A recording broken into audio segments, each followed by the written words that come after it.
Hey guys, Sly here, and before we get into this video, I just want to let you guys know that this is actually a re-upload of a part of a series that I do on my Twitch channel called the Sly Army Tierlists, where we pretty much rank a bunch of just random topics that I'm personally interested in. And so, because of that, these opinions are not set in stone for how I feel about in the current day. And so if you guys want a more updated version of that, feel free to either check out the DeviantArt link down below or tune in on my Twitch that will also be in the description, or check out my Discord where I occasionally post some more updated versions of how I feel about certain topics. And so do keep that in mind. And also make sure to check out the description of the video itself for the timestamps for the particular topic that is presented here. But in any event, I hope you guys do at least enjoy. I recommend you guys listen to this as either like a podcast form or as just something to play in the background.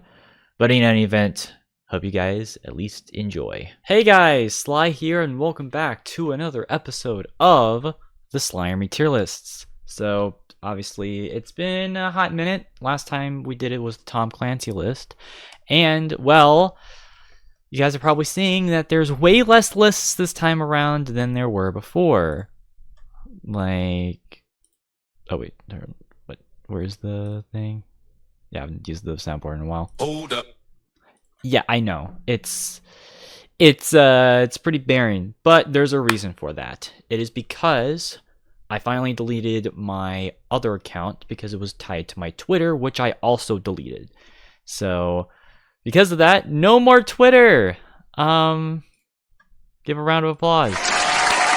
Yeah, we finally officially decided to move away from Twitter.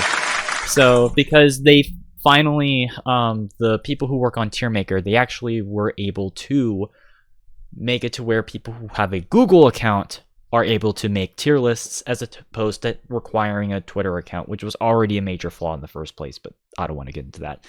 So that makes me really excited. However, that does mean that all the old lists that I've done, they are no longer available.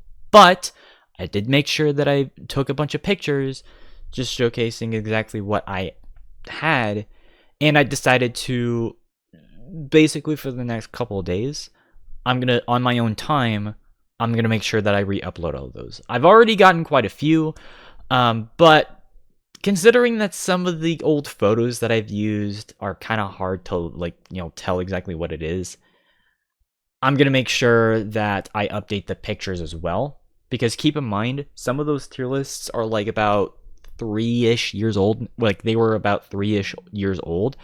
And so because of that, yeah, that was still around the time whenever I was still trying to figure out how to make the damn pictures. And even with some of the lists that we're going to be doing tonight, that's pretty evident. So, and yes, that does lead into pretty much the main thing for tonight.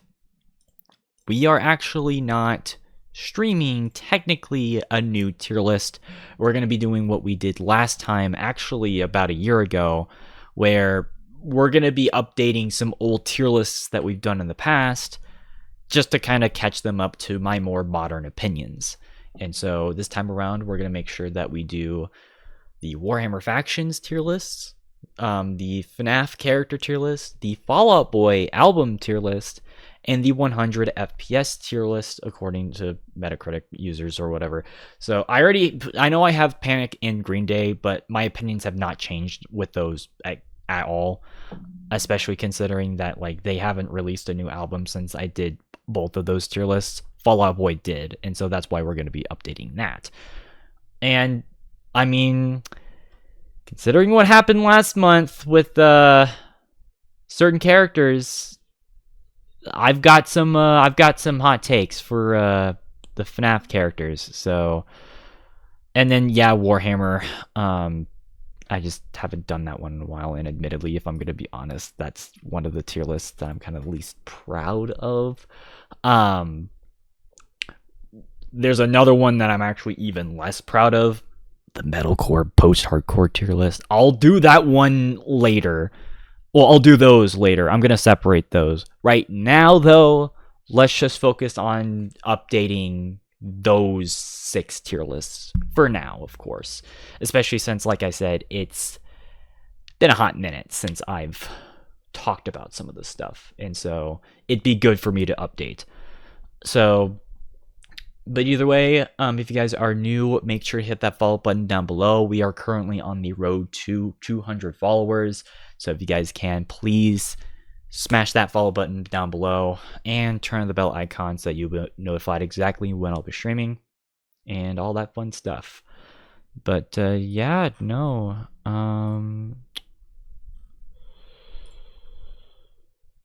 Sorry, I just got a DM. So yeah, but regardless, yeah, that's about it.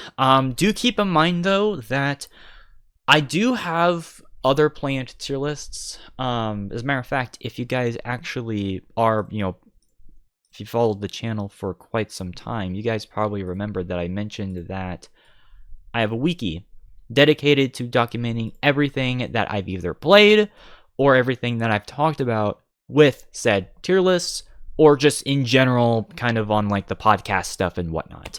So you guys probably noticed at the very bottom, we've actually had a plan for a Disney animated movies and a Pixar tier list. However, that has gotten delayed multiple times. So if you guys were wondering where that was, it's mostly because it's been kind of in the back burner for a little bit because of scheduling and just because of the amount of time that it takes. Because you guys know me, I like to make sure that I do dedicated research on every single topic that we talk about. I'm not the type of person who does a tier list, just kind of puts something on a tier and just leaves it there without even explaining. No, I go in depth. I'm probably the most in depth when it comes to anyone who does tier lists. I mean, just look at the length of a lot of these, and probably even the stream itself. I'm partially joking, but like I like to be a bit more thorough is basically my whole thing. And so because of all that, it's going to take a while before we're able to do that. I will hopefully be able to do it in October though, to tie it into a specific thing, but that's a whole other thing with the Disney tier list. Right now, let's just focus on updating these, especially considering that, yeah, some of these tier, like especially the top FPS one, that has not aged the greatest. So, but we'll do that one. I think we'll do that one last. Actually, maybe, I don't know. But regardless, though, let's get into some of these lists. Let me make sure that, yep, we're still good in terms of the thing.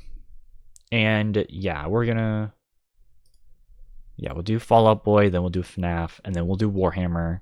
But I'll click on those later because I don't want the thing to be a bit too laggy, because I remember last year it was a bit too laggy. So, all right. So I think if I remember correctly, I had these albums like so. And yeah, as you can see, I added an aluminum. So, Fall Out Boy. I mean, poster says it right there. One of my favorite bands of all time. Need I say more? Like, need I say more? They were the band that got me in to not just rock music, but just music in general. They hold a special place in my heart. And generally speaking, I still respect them even whenever they were at their low points. So we actually did this tier list for September of last year for our second anniversary for the series. And, well, this was before a new album came out. It's down below. So much for Stardust. Which I was kind of expecting the album to come out, which is why I even did the tier list in the first place. But we'll get to that. But in terms of how I feel about this, I mean, honestly, I don't think much has really changed. Though I am gonna do something. So I'm going to, because I have made the 5th tier, because, yeah, I'm actually going to rearrange some of this. I'm gonna put Mania at aluminum. I still think that it is Fall Out Boy's worst album by far, and honestly, it's a shame because if I'm gonna be honest, this album, I mean, considering what was even going on with Save Rock and Roll, and especially with American Beauty, American Psycho, it made me like kind of drift away from Fall Out Boy a little bit. It was that bad. And that sucks because, you know, like I said, this was the band that got me into music in general. And so to see them put out an album like this, yeah, it hurt a little bit. So that's why I'm going to put it at aluminum, at the bottom. So is it the worst album I've ever heard? No. But it's their worst album. So yeah. And if I'm going to be honest, especially, you know, thinking about it, I gotta put American Beauty, American Psycho in bronze tier. I mean, again, it's not a bad album, but it's a bad Fall Out Boy album. I wouldn't even say it's the worst thing ever either. It's just very, very, very, very, very unlike what they were doing and what made them popular in the first place. Like, it honestly sounded more in line with something like Imagine Dragons or shit, even what 21 Pilots was doing at the time. Granted, like, because you guys already know how I feel about 21 Pilots, like, I automatically didn't really like this. Granted, I'd still liked it more than 21 Pilots, but like, whatever. It's just not a very good album, and unfortunately, it hasn't really aged the best. Especially when you consider that Centuries is probably one of the most overplayed songs of all time. So, yeah, it's not very good. In my opinion, it's definitely the first single, like the first like dud that was a single by Fall Out Boy.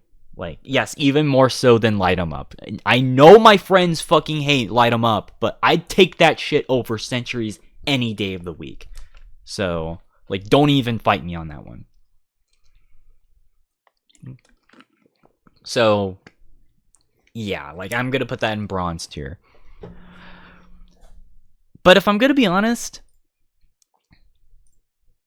Save Rock and Roll is better than their debut. Again, this album technically isn't supposed to exist.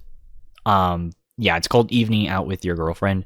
For those who don't know, this came out the same year as Take This to Your Grave, and this was under their original record label. Problem is that the record label had the rights to the songs, most of the songs that were on this album, and while they were recording for this, they decided to basically release this without the band's permission.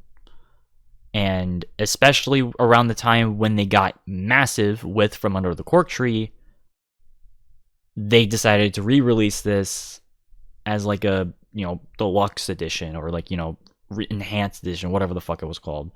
And yeah, because of that, I'm not going to put that album any higher than a silver. Because at the same time, though, there's some solid songs on there. Like Growing Up was on this. Pretty in Punk was pretty good. Hell, Calm Before the Storm actually was originally on this album. Yes, that song originally came from this Evening Out with Their Girlfriend album. And then it was re-recorded for Take This to Your Grave. And yeah, no, honestly, like, it's good, but it's a damn shame with the circumstances that it was with. So that's why I can't put it higher. So, but yeah, no, regardless though, if I'm going to be honest, Save Rock and Roll has actually, it's grown on me a little bit. I still would not put it up in the same tiers as the other albums. Because if I'm going to be honest, there's still some stinkers. Actually, I'm trying to remember what oh yeah, Young Volcanoes, I'd say, is probably the lamest song on the album. Again, there's no single bad song on this album. It's just a lot of it is pretty mid.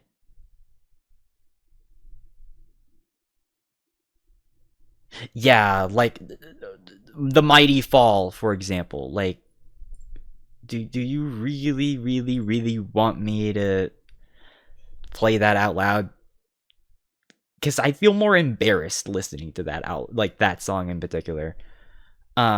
So yeah, but thankfully songs like The Phoenix and the title track and Alone Together, like those songs are still pretty good. And hell, Where Did the Party Go is kind of a guilty pleasure of mine. But it just has a lot of those issues that Fall Out Boy was dealing with in the 2010s. And since this was the first record after their hiatus, it's very evident. So also, this album barely counts as a rock album. Like it is a rock album, but it's also a pop album. And that's what a lot of people's criticism with the album is that it's called Safe Rock and Roll, but there's barely any rock in it. So I don't know. Again, not the worst album that I've ever heard. Despite what Luke from Regretting the Past might say about it, even though he still thought the album was just okay, it was just a pop album, which, I mean, I agree with. So, shout out to Rocknet. But anyways, so yeah, like, it's fine. However, it's never going to top the big four. Take This to Your Grave, Infinity on High, Folia de, and From the Cork Tree are some of the best albums of the 2000s. Like, I don't think anyone is denying that. It had, like, that era especially defined both emo and punk music at the time. Like, those four albums are the definition of, like, how you do modern punk right. And yes, I do call them a punk band, not pop punk. Even though they are also a pop punk band, I want to emphasize that, especially if you listen to a lot of the deep cuts from Under the Cork Tree and Infinity on High, yeah, no, there's like straight up punk moments on them, such as, you know, Get Busy Living or Get Busy Dying, Sophomore Slump or Comeback of the Year, The Carpal Tunnel of Love, which just straight up goes to post-hardcore, like, or shit, even like a lot of like the B-side deluxe edition tracks, like Snitches and Talkers Get Stitches and Walkers, which goes into, you know, even more of a post-hardcore sound, and like, you know, borderline scrams. Like they're more punk than people give them credit. And that's what I want to emphasize. But regardless of all that, though, I still respect the band, as like from this era, and that's why they're still one of my favorite bands of all time. And that's why you still see, you know, this poster that we've had for like, you know, 17 years. It's because like they're a huge impact on me, and I'm very glad that I was able to listen to them, especially from Under the Cork Tree, which is still one of my favorite albums of all time. I don't know if it's my favorite, but it's definitely top 5. Hands down. That leads us to So Much for Stardust. So, yes, this came out earlier this year. As a matter of fact, you guys know me. Where is it?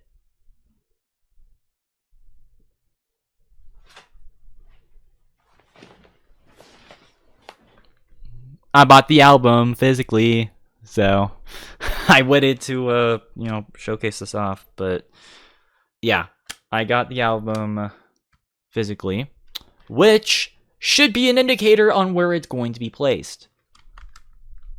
Honestly, this album, I know some people have already said that this album is a disappointment, but those people are wrong.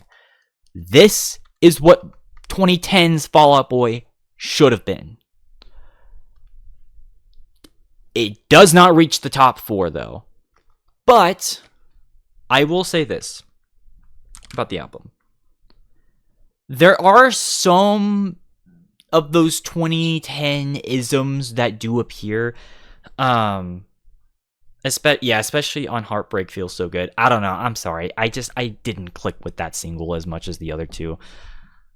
What else? Oh yeah, the interlude tracks aren't really that necessary either. That being said, the first single, Love from the Other Side, that is a certified banger. I don't care what people say. Hold Me Like a Grudge is also pretty damn good. Hell, even Fake Out, which is the most emo thing that they've done since Infinity on High. Like, I mean, that song straight up sounds like an Armor for Sleep song. Like, it fits the bill that, like, well, it helps that Armor for Sleep also released an album last year, but that's a whole other thing. But yeah, no, like, yeah, even the title track, going more for like a prog baroque rock sort of thing, I thought was pretty cool. And even like later on the album, I think it was the Kintsugi Kid, 10 Years. I think that one honestly kind of reminded me a lot of Folie à Deux, which you see, it's my second favorite Fall Out Boy album, so of course it's gonna be right there. But yeah, no, honestly, I like this album. I think it's definitely the best thing that they've done since Folie à Deux. And that's saying a lot because, well, everything else that they've done is kind of below. So because of that, I'm going to put this in gold. But right behind Infinity on High. I do think it is a solid album, and I do highly recommend it. Especially since, it's been, 5-6 months since this thing came out? 5 months? And usually you can tell the quality of an album if you listen to more than like 3 tracks repeated. And thankfully, that's been the case here. So, honestly, I think that this is, a certified classic, and I would still recommend you guys listen to it if you guys haven't already. I mean, the album's been out for 5 months. Like, what are you doing? Go listen to this. Go listen to this right now. So, yeah, like, I'm super happy that they found their way again. So, and again, like I said with the original recording for this tier list, like, I hope Fall Out Boy does great things again. And if you guys somehow watch this, which I doubt because, they don't usually see Twitch stuff like this, thank you for being able to, strike back. If you guys continue doing stuff like this, I think it's going to be a bright future for Fall Out Boy. So that makes me really excited. But, of course, as you can probably tell, that was a pretty short, list. Which is why, let me get this. Which is why I'm doing other lists tonight. So, yeah, pretty short, but a general update overall. So, but yeah, good album. But now let's actually go into something else. FNAF. Oh god. Well, yeah, I gotta redo the freaking list. God damn it. Thankfully, I know exactly where I placed everything, so it's not like it's gonna be too much. Yeah, because I think everything was placed like so, if I'm not mistaken. Though even with all of this, I still got some changes that I do want to make. Oh yeah, and then I put these in cringe. By the way, I called it cringe core. That's not what I describe stuff that I find just cringy. I only describe that specifically for music, like for bands that I find specifically cringy. Not like, characters. Oh, by the way, do keep in mind this is gonna contain spoilers for Ruin. So if you haven't played Ruin yet, go ahead and get the fuck out. So, all right. And of course, you know who is going up there. All right. So, let's go from the bottom. So, oh shoot, I'm missing one. Fucking hell. Okay, I'm gonna have to update this list already. God damn it. Wow, I forgot one of the people that I literally put in cringe. He was so cringy, I forgot about him. Wow. Okay. Yeah, cringe. Get out of here. Okay, so yeah, we'll start from the bottom and then we'll go up. How about that? So, and again, we'll add the ruin characters, but and keep in mind, I'm combining every version of the characters that you see between Ruin and the base version of Security Breach. So I'm not doing, like, you know, they're different models. Otherwise, that'd be very tedious, especially since they're literally the same character. They just went through different, like, physical changes. But anyways, so yeah, no, cringe. I'm keeping all this in cringe. Like, I'm sorry, but like, not burn trap, fucking scrap trap is literally one of the worst designs I've ever seen in a video game. Granted, it doesn't help that he comes from one of the worst games I've ever actually played in my entire life. But yeah, no, the implication, like, that shit honestly is just dumb. So, and I don't think anyone is going to disagree with me on that.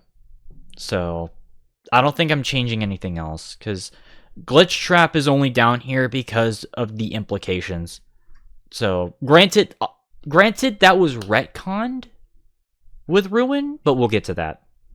So, and yeah, no, these things are dumb. So, however, I think I'm gonna put down Baby to cringe, because I never fucking liked the whole Circus Baby thing. Even whenever it was announced, I was like, oh, are we really doing this? So, like, yeah, no, like, just straight up gone, out, please. So yeah. However, guess who else I'm also going to be putting? And this is spoilers for Ruin, by the way. Final warning. 5, 4, 3, 2, 1. Motherfucking Gregory is literally the king of the cringe. That right there is that right there is a top 5 video game betrayal right there. And because of that, I despise this kid now. I already fucking hated him, even in the base game. You fucking saw it with that, like, you know, tearing.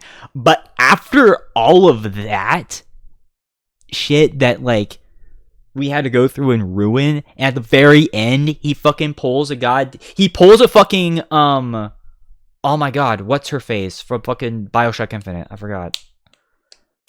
What of the fucking Resistance leader's name is from fucking Infinite.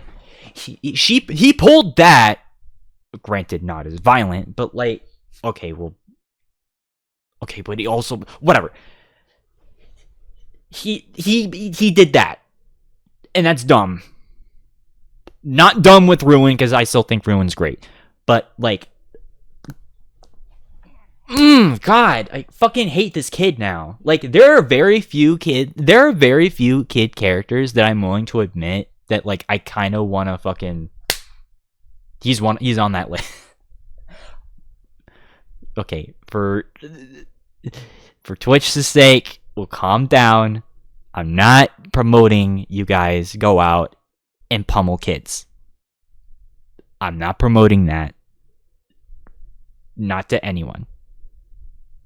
Only fictional characters like Gregory. But, like, seriously, I already thought he was a fucking asshole in the base game. Like, you guys saw my playthrough of Security Breach, and you guys even saw the previous tier list where I talked about this. But, like, even after Ruin, this makes me hate this fucking kid even more. This motherfucker deserves what he's gonna get. So yeah, no, fuck him. Like, fuck this kid. Like, he's a cunt. He's a douchebag. He's an asshole. Like, yeah, no. Like, you don't treat Cassie like that. I'm on Team Cassie. Just like how people are, like, after fucking Tales of the Jedi came out and they're Team Dooku, I'm Team Cassie. Like, fuck that. Like, fuck him. So yeah, no, dumb. Actually fucking dumb. So, alright. Actually, you know what? I think I've also decided something else. Any Balloon Boy related thing automatically goes in cringe. This stuff is cringe incarnate.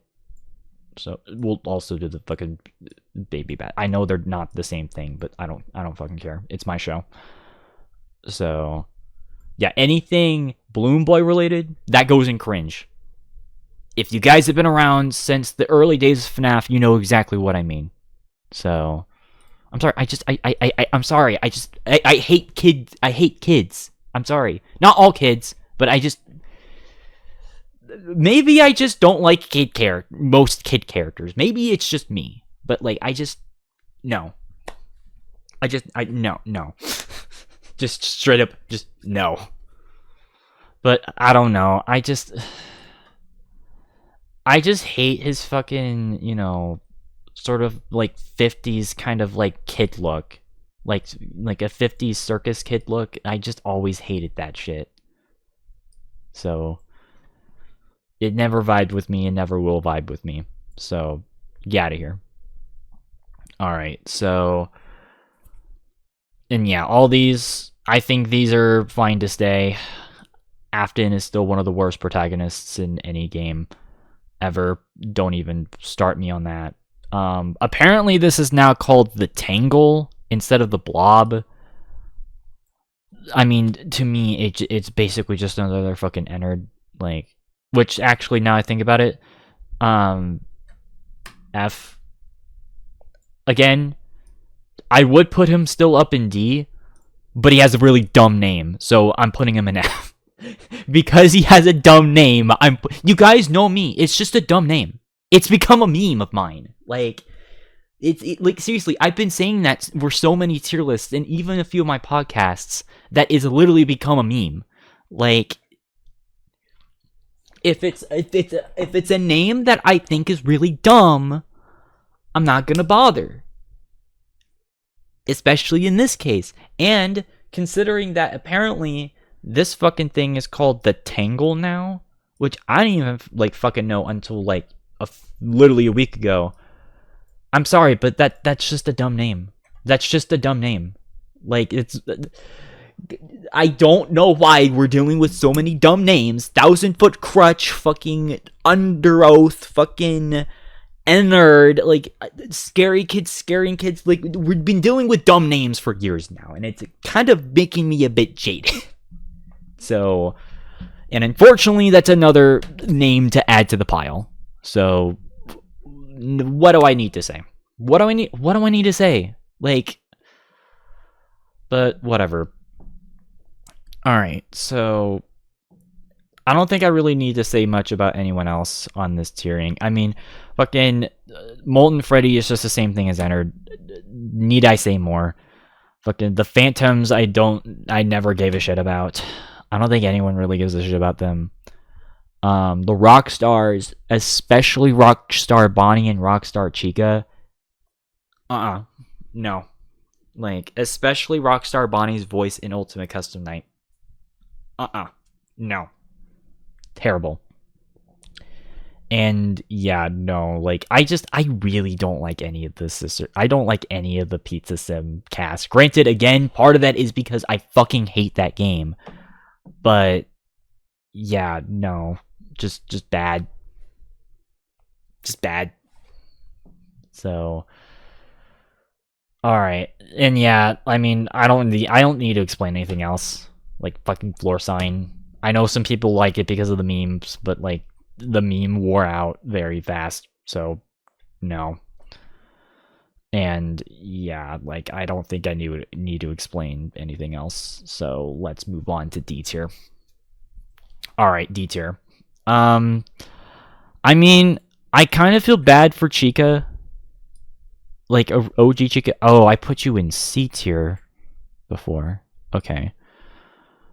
But yeah, I kind of...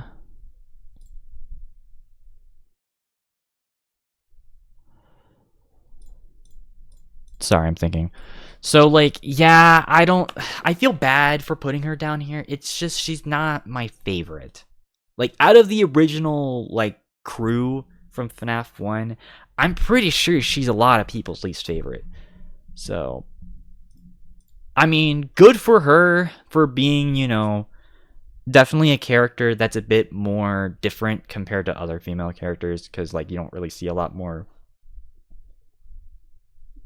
I'm just gonna say it, like, chubbier characters. Like, it's nice to see characters like this. Matter of fact, I want there to be more characters like that, because not every goddamn character, like, not every single female character has to be a goddamn supermodel.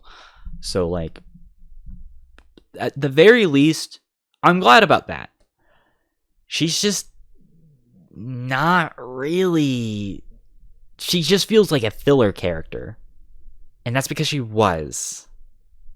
And so, yeah, that's why I'm putting her in D tier. Same thing with her Phantom variant. It's just... even probably less so, because it just looks like shit. Although that's the point, but she just looks like a fucking watermelon. So... And again, honestly, all the Phantom... I don't really like a lot of the Phantom characters. They just look dumb. So... yeah, Endo 1, it looks really stupid. It looks... Yeah, it just looks really... I never cared for Mangle. I'm sorry. I know there's a lot of people who like Mangle. I'm not one of those people. I mean... I don't know. If you technically count this as a Foxy, this is probably my least favorite Foxy design. And of course, it was made even worse with the Phantom Mangle. So, I don't know. I just never vibed with Mangle that much. Fucking Freddles, they're just there, I guess. Nightmare, Mangle, just whatever. Ballora, I just... No. I just never vibed with any of this. And again, it's not even just like a good type of creepy. It's just uncomfortable creepy. You know what I mean? Like, it's like... Scott, why did you take a lot of time to just, you know, make a... I'm just saying, like, it's not... It kind of makes me feel uncomfortable. Especially since it's a humanoid model, so... Yeah, I don't know. I don't know about that one, Chief. Yeah, and her posse, her mini arena posse, they're just there. So... Fucking Rockstar Freddy, that's what you are, right? Yes. Yeah, no, you're lame. Okay, well, since your fucking version down there, I'm just gonna put you in cringe. Like, yeah, no thanks. OG Helpy, it's just there. Again, Sister Look, or Pizza Sim, they're just there. I don't care for any of the... I don't fucking care for any of them. So, again, same thing with the puppet here and the fucking parrot. They just exist. So, Cupcakes, or whatever. Phone Guy. I know that, like, a lot of people meme on him, but he got super fucking annoying. So, I'm glad they phased him out. Fucking Crying Child, fucking, yeah, whatever. This is, oh yeah, this tape's supposed to be Henry, Emily, the fucking owner, the guy who does what a lot of people call a hardcore speech at the end of Pizza Sim. I mean, I don't care. He's barely involved in like the actual games for me to even really care. I know that's a major fucking hot take. As a matter of fact, like... Yeah. I'm pretty sure I even said this in my stream, but I did not fucking care whenever I heard that speech. Like... I'm sorry. I just didn't. Partially because I fucking hated the game. But more importantly, again, it lacks really any sort of just... it lacks impact, especially when you consider the fact that, like, a lot of the stuff that we even know about him wasn't from the actual fucking games. It was from the books. And I've mentioned this multiple times before. I hate it when a game franchise, or really just any sort of franchise, requires outside knowledge research for you to understand a story. I fucking hated that shit with Halo 5, and I fucking hate it here. So, I don't give a pass for this. So, granted, he's not, like, you know, offensively bad, so that's why he's in D tier. He's not, like, you know... Yeah. You get the point. As for everyone else, I mean, the Nightmare Endos, they're just there. Fredbear is just kind of a filler character. And then, of course, Vanessa and Vanny. I mean, it's basically confirmed that they're the same character. I'm just kind of doing a Darth Vader situation where I'm kind of treating them as two separate entities. Because, to me, Anakin Skywalker is a different character from Darth Vader, even though they're the same person. It's the same thing here with Vanny and Vanessa. But regardless, though, I mean, I still stand by this. It is wasted potential with what happened with the whole Vanny thing, especially since they were hyping her up to be the main villain of Security Breach. But then they had to bring back Afton.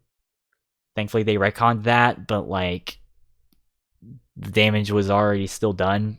And, again, nobody fucking liked that. Not, like, even people who fucking loved the game, loved Security Breach when it came out, that was the one thing, besides the fucking launch, but the one thing that everyone hated, especially about Security Breach, was the fact that Afton returned.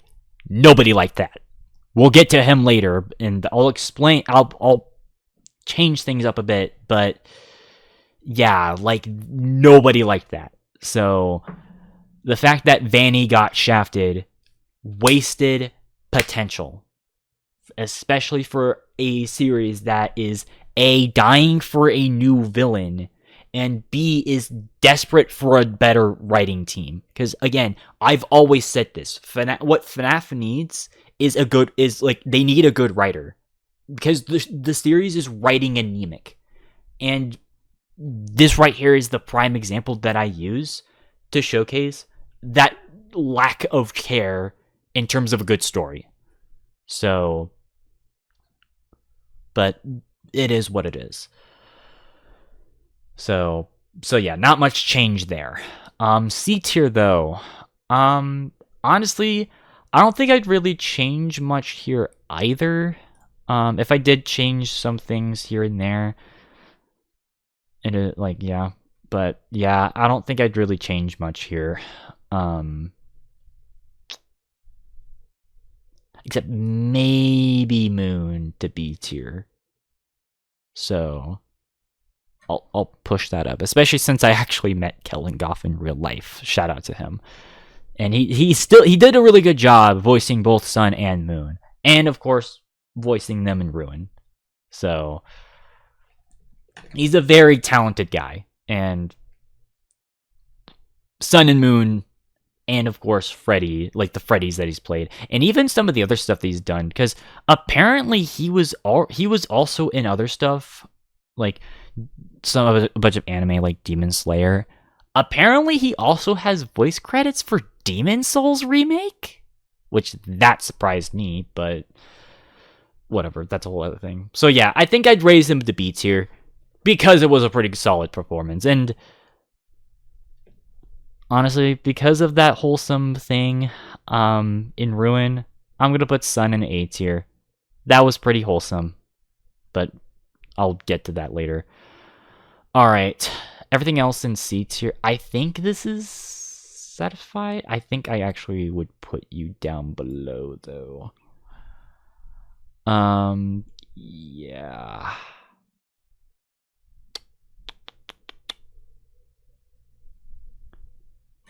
Oh, you you're in D tier. Stand next to that weak ass child. God, I am being mean tonight. Staff bots are okay. I'm putting this shit in F tier though. Specifically for how they are in Ruin. No. That's all I'm gonna say. Just a straight up no. So yeah. I mean, I guess everything else can stay in C tier. Again, people treat these two as separate entities, so like it is what it is. Yeah, I'd say everything else here is fine. So, all right, B tier. Burn Trap. So this is the conundrum that I have. It is not a bad design, and hell, even with the retcon, I'm glad that it's still there. I just fucking hate what it originally was supposed to be, because again, like, fucking, I don't know if it was Steelwool or if it was Scott. I'm pretty sure it was Scott who wanted this. They tried to pull fucking Emperor Palpatine from Rise of Skywalker. If you guys remember, you guys know how much I fucking hated Rise of Skywalker, right? And how they brought back Palpatine for no justifiable reason. They tried doing that with William Afton, with Burn Trap. And again, like I said, nobody liked that. It shafted Vanny as a character. It even shafted Vanessa as a character in favor of trying to bring him back just so that the series can have a link to the older games, and so that the whole line of "I always come back" being the justification for his, like, you know, fucking return. It's something that I fucking hated, and it's something that, like, nobody liked, because all it is just lazily bringing back a character that nobody asked for his return. Nobody. Thankfully, they did make up for it for the design, because it is a way better design than the Pizza Sim Scrap Trap. And because there's theories that this is not Afton and this is the Mimic, which we'll get to that we'll get to that later. I'm warmed up a little bit, even more so than I already was, so he's still staying in B tier. But man, like, I think in hindsight, if we were talking about pre-Ruin, I probably should have put him in C or D tier. But because of the retcons, I'm still gonna keep him in B tier. But holy fuck, man, that was really dumb what they were trying to do. Again, a lot of people say it was Steelwool. I'm pretty sure it was Scott's idea. So, and because he's no longer with FNAF, that's one thing I'm looking forward to in the future, is that they don't have this old man, just rotting corpse, just roaming around fucking somehow. So, that I'm glad about. Moon. Yeah, I've grown on him, especially with his showcase in freaking Ruin, showcasing that his thing got corrupted, which was pretty cool. And you even heard him say thank you at the very end of that entire section, so that was pretty cool. But I don't know, I still wouldn't count him as one of my favorites though. And then we've got everything else. Honestly, this might piss some people off, but if I'm gonna be honest, I don't think I care for the hand unit anymore. I kinda got sick and tired of it. Like, granted, out of all the meme characters, it's not the worst. But like, the fucking Exotic Butters meme just got, like, I got sick and tired of it. So I'm putting it in C tier. Though actually, you know what? I'm gonna do something. I'm actually going to raise a couple of you to B tier, specifically you three. Mostly because I've started to grow on these designs for, Golden Freddy and then Fredbear. Because I remember I didn't care for these as much. As a matter of fact, I think I'm growing. I think I've grown on Withered Freddy as well. I'm putting him in B tier. So, because I originally was like, with Freddy here, I preferred the Golden Freddy because this looked a bit more like an Endos, like it's some sort of like a suit. And while that still kind of is the case here, the Wither design here still looks pretty good. Is it better than the original? I don't know. But I still think that it's a pretty good design. I've grown on it. What else? I mean, I think I raised him up from C tier to B tier. He has a cool, sort of demonic design. Yeah, Nightmare in it. So I'm keeping him there. I don't think I need to say much else. I'm gonna lower you to B tier.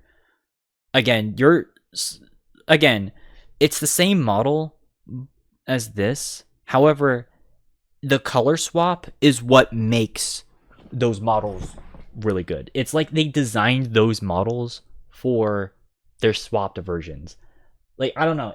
I kind of have this weird thing where it's like most of the animatronics that have the same models, I prefer the swapped out colored versions of them. Like, for example, with Nightmare Fredbear down here, I don't really care for this design, but with Nightmare, I think it looks way better with this coloring. Or with Rockstar Freddy, where, yeah, this looks kind of lame, but if you color swap it, it looks pretty good. I don't know, it's like a small change, but that change is so significant to me. I don't know how to describe it. It just looks more, not only appealing, but more sinister. And that's why, and since these were supposed to be more sinister, characters, I think it works in their favor. So that's pretty nice. Though I think I'm going to lower Chica down to B tier, along with Monty. Out of the Glamrock crew, I do think that they are the weakest, at least in terms of just, fleshed out. Especially Chica. Chica, I think, is probably just the weakest out of them. And that sucks because she was the weakest in the first game, too. So to see her in Security Breach kind of not be continued just showcases that they're continuing to use her as a filler. And I don't think that's deserved. So, especially since, in, Ruin, you have the option to give her back her voice box, which that has other implications about, Freddy, but that's a whole other thing. But yeah, I've kind of grown away from her. And that sucks. Though, this might surprise some people, I've actually grown on Shadow Bonnie, Foxy, and the puppet. I just think they're pretty interesting, especially with the puppet being one of the core characters of the series. I think it was done pretty well. And I've come to appreciate the design even more so just kind of over time. And keep in mind, I used to fucking hate the puppet. I used to fucking hate the puppet. With a passion. But yeah, no. I've grown on it significantly. So there's that. And then yeah, with Phantom Foxy, I think the charred look has grown on me. I used to not like it, but I think he is, out of the Phantoms, he's the best Phantom design. Granted, I'm a little bit biased because I do like Foxy's design anyways. But yeah, significant change. And yeah, I don't think there's anything in B tier that I need to discuss. A tier, I'd say, is pretty good. Though, because I'm not dealing with someone with peer pressure anymore, like who's peer pressuring me anymore. Sorry, but Mr. Hippo, you're going down an A tier. I know you were great, but unfortunately the joke kind of started to wear on me after a while. So he's still great, but he's not top. So yeah. And honestly, kind of the same thing with the fucking Trash Gang. Honestly, these guys got I'm sorry if it seems like I'm just lowering all the characters. It's just I only like certain characters of FNAF, if that makes sense. I don't know. It's just me. I think everything... Oh, okay. But what I am going to do is I'm going to put Bonnie in S tier. OG Bonnie. So, he's not my favorite. That's still good. Out of the original crew, I still think Foxy is my favorite. That is not going to change. And he is still one of my favorites. I mean, look at the fact that I have a plushie of him back there. Again, $35, way too much for a plushie, but whatever. Like, but OG Bonnie is a good design. Especially since it is perfect. It is purposely created to fit that uncanny valley. And it works. So, they were able to do wonders with that. Everything else is staying. I mean, the appearance of Candied Cadet in Ruin was pretty cool. That was nice. Yeah, you already know I like the Funtime Foxy and Lolbit designs. They're pretty good. Toy Bonnie is good. I just hate a specific fucking ship with him that I think is toxic, but that's a whole other discussion. And then, well, we'll get to these in a little bit. But before we get into that, I actually did want to talk about the Ruin characters. So again, spoilers for Ruin. Not like we haven't been discussing Ruin spoilers anyways. So let's get into the new cast. So, alright. Cassie. A tier. Easy. Easy A tier. Helpy, C tier. The Entity, B tier. The Mimic, B tier. And then Glamrock Bonnie, especially with the implications, A tier. So, oh, I put you down there. Okay, so I'm just gonna be frank. Cassie is easily the best protagonist in the FNAF franchise. It's not even a debate. It's not even a contest. She not only, she interacts around the environment like Gregory, but more importantly, not only does she, have her own thoughts and feelings as a character, but also displays emotion, empathy, actually gave a shit about what was going on, especially with the animatronics, which Gregory just straight up just ignored and just didn't give a shit. He didn't give a fuck. Even though, yeah. Like, she actually had depth. And that is exactly what FNAF needs. Because, again, FNAF has a problem with writing. It has always been a series that just hasn't had a good character. Or at least a good protagonist. Because fucking Mike Schmidt, Jeremy Fitzgerald, what the fuck can you tell me about them? Exactly, you can't. The Crying Child, literally just a little fucking crying bitch. Like, that's who he is. But that's all we know of him as. So, not a lot of depth there either. Fucking Michael Afton? Ha! Literally a protagonist that does nothing. He might as well just be a nameless character. And again, don't even get me fucking started with Gregory. Holy fucking shit. So, to see a character that is as, fleshed out as she is, and is a very likable character and actually cares, but also isn't afraid to have like a quick, whippy comment because, they're like, what, fucking 10 or 11? That to me is way, way, way, way better than anything that we had in any FNAF game. And I can say that because I played most of the games except for Help Wanted 1, but even then, I already know that you're a nameless, like you have no personality in that game anyways. So that to me is a huge, massive step up, and I have nothing but credit, I have to give credit where credit is due to Steel Wool. So, yeah.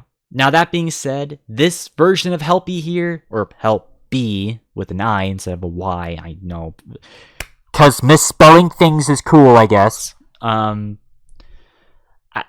He just kind of exists. I mean, he's barely in the game or in the DLC, so he's not really too much of a consequence. But yeah, not really my thing. Probably the weakest character outside of maybe Monty in the DLC at least. Yeah, Monty just got reduced hard, but whatever. And then we've got the new antagonists of Ruin. We've got the Mimic, and we got the Entity. Some people call the Entity the Mixes thing. That's actually not what it is. It's the Mixes is the actual security system. This thing is just called the Entity, as it is just kind of like a virus code thing or whatever, trying to prevent people from going in. So, and it was fucking made by Gregory. It's a good, unique twist on, the FNAF antagonist. Basically, if you have the mask on for too long, it will pop up. And it actually has this thing also has probably the best use of a jump scare in FNAF. Yes, I know FNAF, everything with a jump scare kills you. But this is the first time I've actually seen FNAF. Actually, quickly, technically the second time. Yeah, maybe this is the second time, but this was a good use of a jump scare. I'm just gonna be frank, because basically he doesn't technically appear almost immediately. Basically, if you wear the mask for a certain amount of time, he'll then fucking jump scare you for the first time he appears on the map, and then he'll start chasing you around. So that's how you use a jump scare. You don't use it as your death animation. You use it as, something as a build up. Yeah, you use it with something that's trying to build it up. You don't just throw it out randomly. So, and again, it has a really cool design. It actually had an alternative design that looked way more fucked up, but they didn't end up using it. Probably because they wanted to keep it still kind of rated like T, and it kind of looked like something out of fucking SCP or something. So yeah, this was a cool, introduction. And then we have the Mimic. So I'm gonna be honest, the Mimic is kind of a double-edged sword. A lot of people... Okay, I know he was introduced in the books. And again, going back to what I said earlier, if you need outside knowledge to know exactly what is going on, it's bad. However, if I'm gonna be honest, the way that they implemented him in Ruin was probably one of the best ways they could have done it without you having to look it up. Because... well, the way that he's introduced, at least if you aren't knowledgeable about the books, was pretty good. It was a good build-up. Basically, granted, if you've played a million games like me, you know that, his reveal would be coming a mile away. So that wasn't even a thing. But I liked the way that, like, he's still kind of mysterious. Like, you know what I mean? Like, or at least if you haven't read the fucking books, which I haven't, but we're ignoring the books. Which, by the way, I should have prefaced this tier list is that we only focused on, like, mainline games characters. We're not focusing on the fucking spin-offs. We're not focusing on the fucking books or any of that bullshit. So the way that he was brought in, I thought was actually pretty good.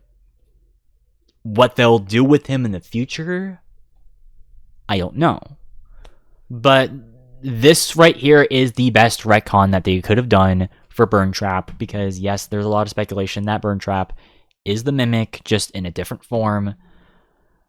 Which, I mean, if that's the case, then yeah, no, let this be the new FNAF villain. Because, I mean, granted, they have to somewhat explain exactly what the Mimic is, at least in the mainline games. Which they'll probably do in Elp 1 and 2. That's at least my assumption. But I'm looking forward to seeing what this thing is able to do. And last but not least, we've got Glamrock Bonnie, which, yes, you guys, yes, Glamrock Bonnie, is actually in the game. I just didn't get to his section because I didn't do all the things you had to do for him. But he basically appears. He's an Easter egg character. But yeah, no, his design looks pretty cool. I mean, yeah, I know there were a million, fan versions of him that were made before. But I like this official version. I think it looks pretty cool. And it still fits in with the glam rock theme. It's kind of weird that it's a different design from the one that you see in the atrium, with the sign, with the Bonnie Bull sign. That's kind of weird, but I still think this is a pretty cool design for him. And who knows, maybe if, enough people are able to convince Steelwall to make a spin-off game of, Security Breach, hint, hint, wink, wink, nudge, nudge, we'll be able to see him in the future, but he's pretty cool. Kind of wish there was a little bit more to him, though, but because he's an Easter egg, it is what it is. That being said, though, of course, you guys know I skipped out on the fucking top characters. So, obviously, you guys know Foxy was my favorite FNAF character for the longest time, because his design, weirdly enough, I know he's a fox, but it kind of reminded me of like a Sly Cooper-like design. And that's kind of why I gravitated towards him in particular. Especially Withered Foxy from FNAF 2. So, and, obviously they fleshed him out as well, gave him a voice, gave him a bit of personality, especially with the arrival of Ultimate Custom Night, Help Wanted, and Special Delivery. So that's cool to see. And he's still one of my favorites. I still would consider him to be, at least in terms of like the OG crew, he's easily the best out of all those in terms of its design. Well, in terms of his design, in terms of, him being, one of the most iconic characters of the franchise, and of him being pretty intimidating in certain games. Like, even though his jump scare is kind of weak in the first game, it's made up for because, he's the one character that you have to make sure you pay attention to the cameras for. So there's a bit of tension with that. So yeah, and again, Withered Foxy, I think he's just straight up the best Foxy design. Yes, I know he's called the Edgelord Foxy, but I still think he looks pretty cool. And definitely one of the best designs for FNAF. That being said, though, I mean, if I am gonna be a little bit honest, fuck it. You guys probably already know. I made it public for like a year and a half. I've got an appreciation for Roxy. Not just because of her looks, but also because, if I'm gonna be honest, especially with Ruin, she is the best character in FNAF.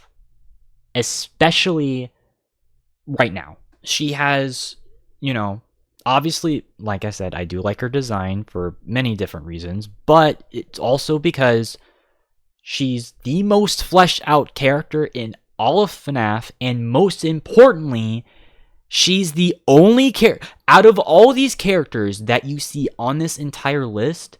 She's the only one who has had a character arc. Like, name me another character on this list who has all those things. You can't. Like, you can't name me another character. Maybe Cassie, but she doesn't have a character arc. Roxy does. And okay, I'm getting a little bit emotional because, especially with what happened last month, if you guys fucking saw, you saw. I fucking bawled my fucking eyes off for that one. Because, like, God, I'm rolling back here, exchanging one emo thing with another. Like, come on, you guys know. You guys know. She's the emo queen. Yes, she's emo. I know some people... I've argued with some people where it's like, no, she's fucking not. Being emo doesn't just mean you have to wear fucking black all the time. Like, being emo is being very emotional. And, well, she's a very emotional character. And I approve. And you know what? Because of that, I'm gonna give her an even better treatment. Where is it? Oh, wait. Yeah, she's not only an S tier, but she's also the best. We love you, Roxy. In the freeze to cut these lips, I love you. Yes, Code Heat and Cambria always comes up every time I can. But yeah, in all seriousness, though, I can go on and on about Roxy, but like for the short version, she's the best character in FNAF. She has a character arc. She has the most fleshed out personality, and there's a reason why she's a fan favorite. Like, even with my personal biases aside, which I've gone over a million times, I'm just glad that she's at the position that she desperately deserves. And she was made up for with Ruin. Because I was actually super afraid that they were going to do one of the things that I would have fucking hated. So, because, like, again, if you guys remember, I would have been super pissed if they killed her off without earning it, or if they were going to make her degrade over time. Thank fucking everything that Steelwool actually listened to that, and they actually did a kind of combination of two things that I wanted them to do. Her being alive, of course. More importantly, though, helping Cassie, and actually, fighting one of the animatronics so that, she can save Cassie. I don't know about you, but, like, I'm looking forward to seeing where their stories go. Because, oh my god, that would be amazing to see. And I can't wait to fucking see what Roxy does when she finally sees Gregory again. Or, well, yeah, because she has echolocation. Well, yeah, so, like, I'm super excited. I'm hoping Steelwool does continue down that path, though. Obviously, they're focusing on Help Wanted 2, and they're probably going to more likely make a Security Breach 2. I don't know what that's going to look like. Maybe that's going to be a completely different part, or maybe you may not even play as Cassie, and you might play as someone else, but you interact with Cassie and Roxy. I don't know. What I do know is Roxy's the best, and there's a reason for that. So, I mean, again, just look at this cute plushie. It's cute. I love it. Do I love it enough to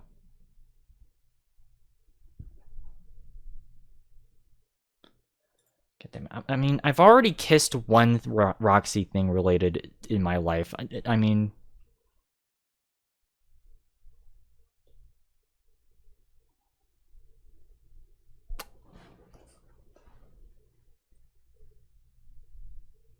let's move on. I'm sorry. I'm sorry. Again, she just means a lot to me. And I like her a lot. So, but yeah, I'm not gonna fucking keep you guys on the Roxy tangent, because I know some people don't really care for that. And besides, we got other tier lists to go. Thankfully, we're actually getting these done pretty decently. So, but yeah, that's my update with the FNAF character tier list. Let's go on the opposite spectrum of FNAF. Let's do Warhammer. Let's go the opposite of FNAF. We're going grimdark. Well, at least with 40k's case. Fantasy and Age of Sigmar, not so much grimdark, but like, oh boy. All right. So yeah, I know. I remember I did both. I did these with a few guests. Granted, those are probably going to be some of the last times that, like, they'll appear on the show. They've just been dealing with like a lot of personal stuff. So, but admittedly, I did put a lot of my placements due to peer pressure, at least with the 40k tier list. I'm not going to be peer pressured at this time. I'm going to say what I think, and I'm going to be upfront about it. So, if anyone doesn't like that, then too bad. I'm gonna be straightforward with my opinions on all these factions. So, you can take it or leave it, but it's not my problem. Anyways, so yeah, let's go through. We're gonna start off with the Chaos factions, which I did change the factions a little bit here. I removed a few of the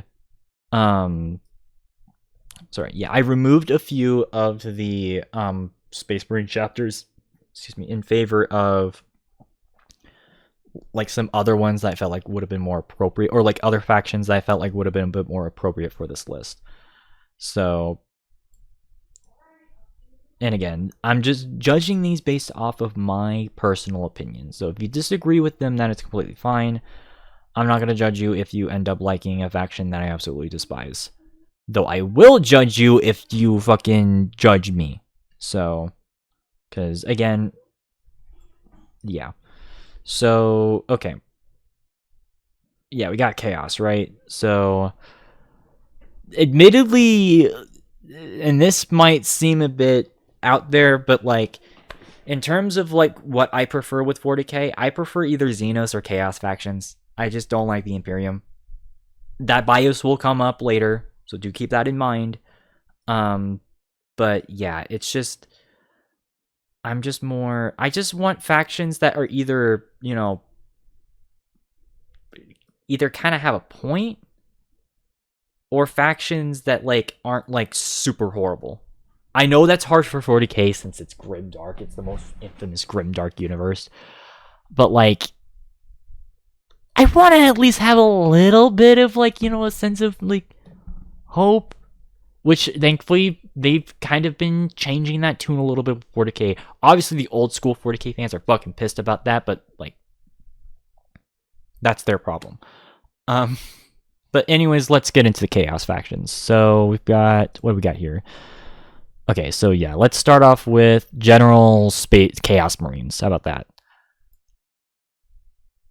Admittedly, I was kind of peer pressured into putting them down in like B or C tier. But if I'm gonna be honest, I'm putting them in A tier. I actually really like Chaos Marines. I think they look pretty cool. And I think that, especially with like the new update that they were given, because they got completely new models, I think they look really cool. And a lot of their new design, I like that. And I even like a lot of the vehicle stuff, like the Helldrakes, they're basically like Space Marine. Well, they're Space Marines, but they're for Chaos. And so that's a little bit better for me because I prefer. I'd rather be around with chaos than the Imperium, because like the Imperium is literally a theocratic fascist autocracy, but that's besides the point. I just like their designs, and I think their lore, especially with like certain, once you go into certain like sub factions, it's pretty cool.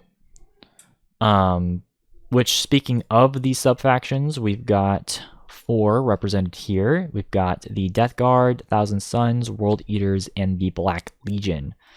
Black Legion being the Chaos Marines that you typically see on the boxes.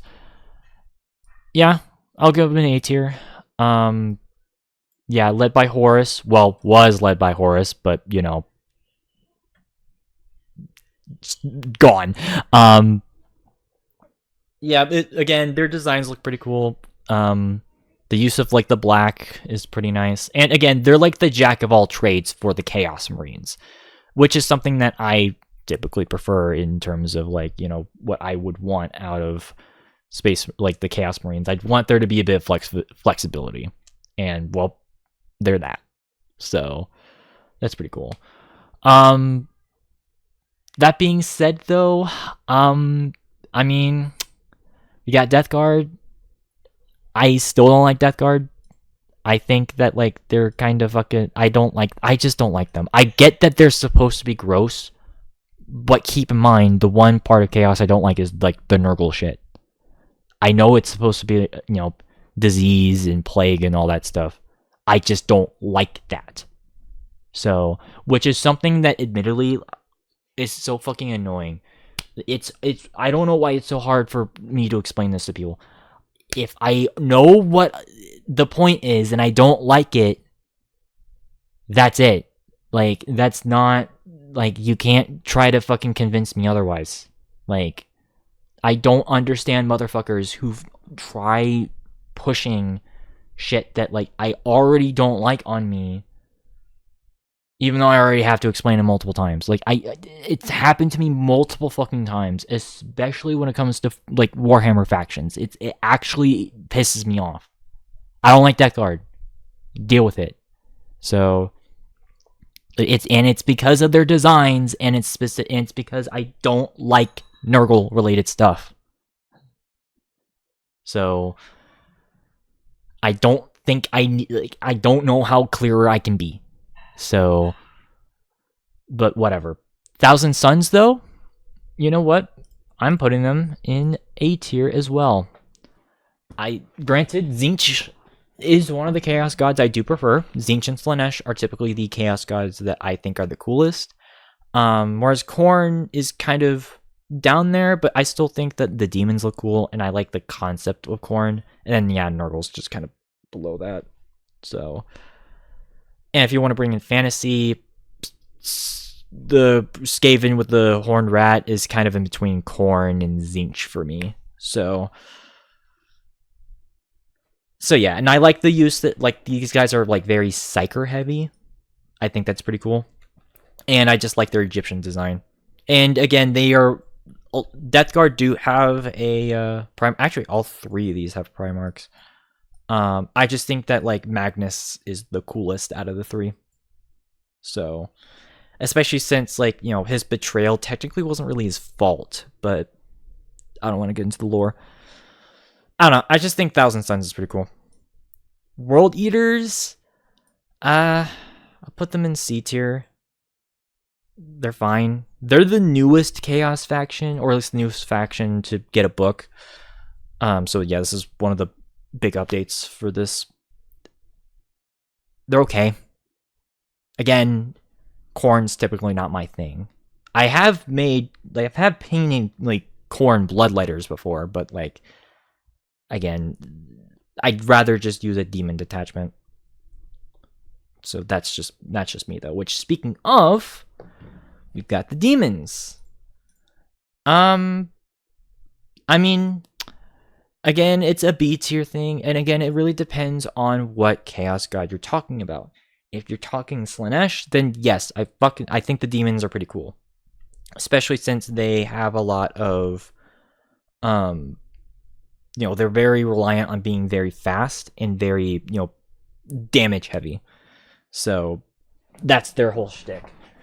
And like I said with Khorne, their whole shtick is, well, the damage department. And, the fact that they have mortal wounds, well, they can deal out mortal wounds. And I like their designs, considering that a lot of them look like the fucking imps from, like the imps and the not Hell Knights, fucking whatever they're called. Basically the demons from Doom. I think they look like pretty cool in that regard. Tzeentch, well, I like the concept of Tzeentch as a god. Being basically the magic god and the god of like knowledge and change.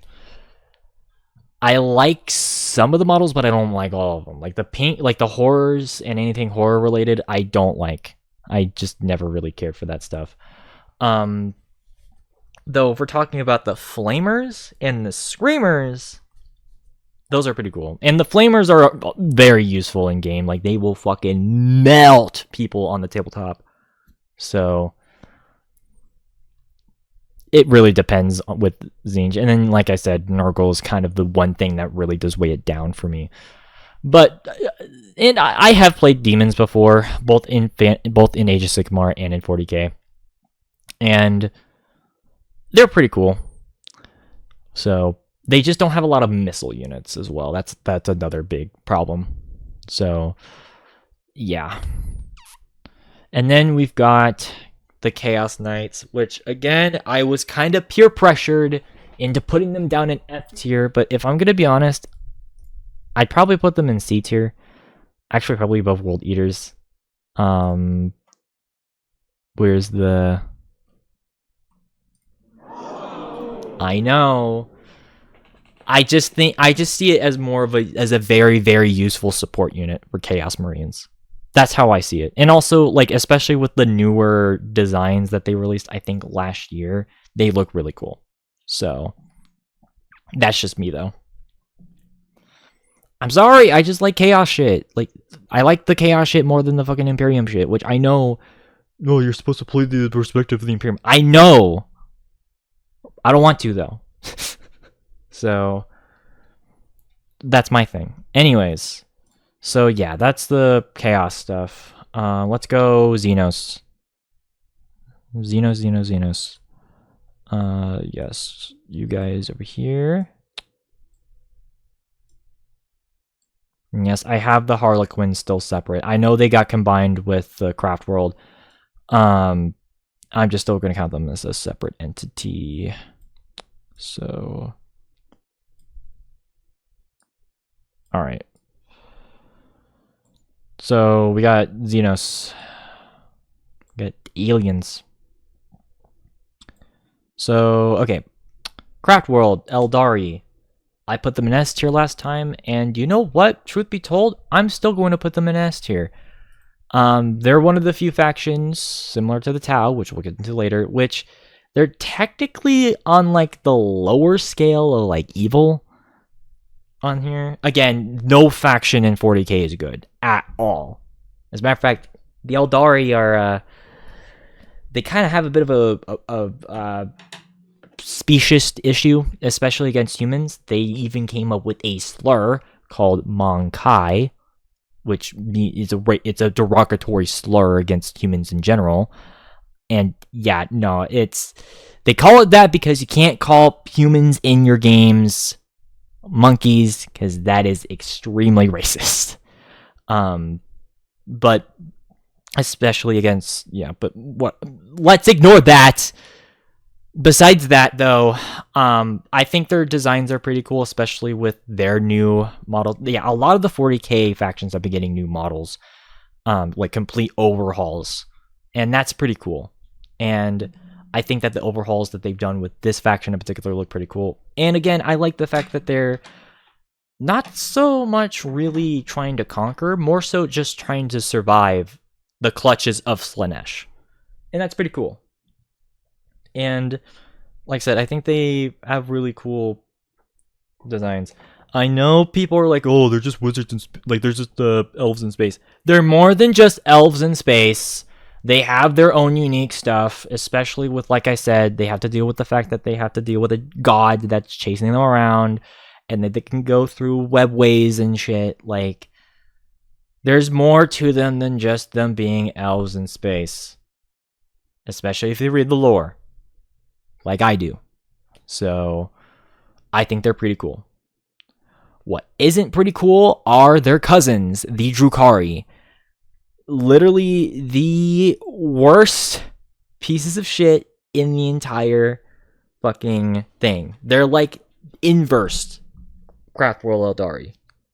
So, and yeah, I'm putting them in F tier. They are literally the fucking worst.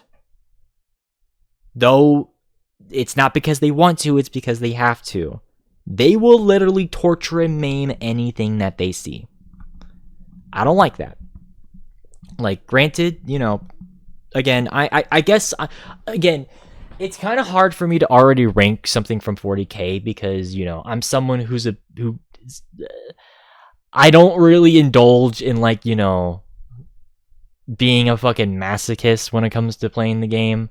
I just don't like that. I don't like that. I like trying to play as, like, you know, at least somewhat of a decent guy. Not that I don't enjoy my gray area characters, or even, like, you know, my, you know, evil characters.